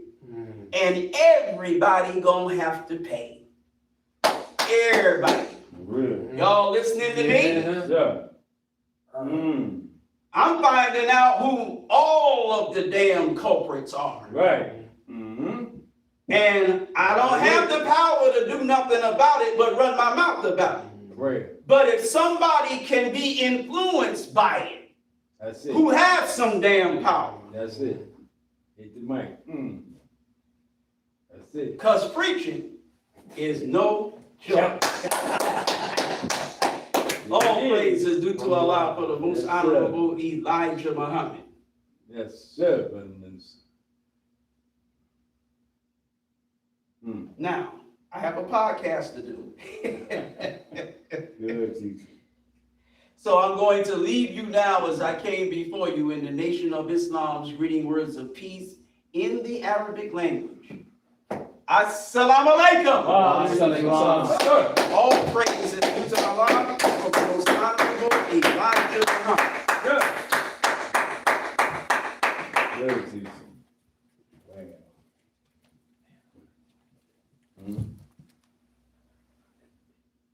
Yeah, some weeks to just get booked up.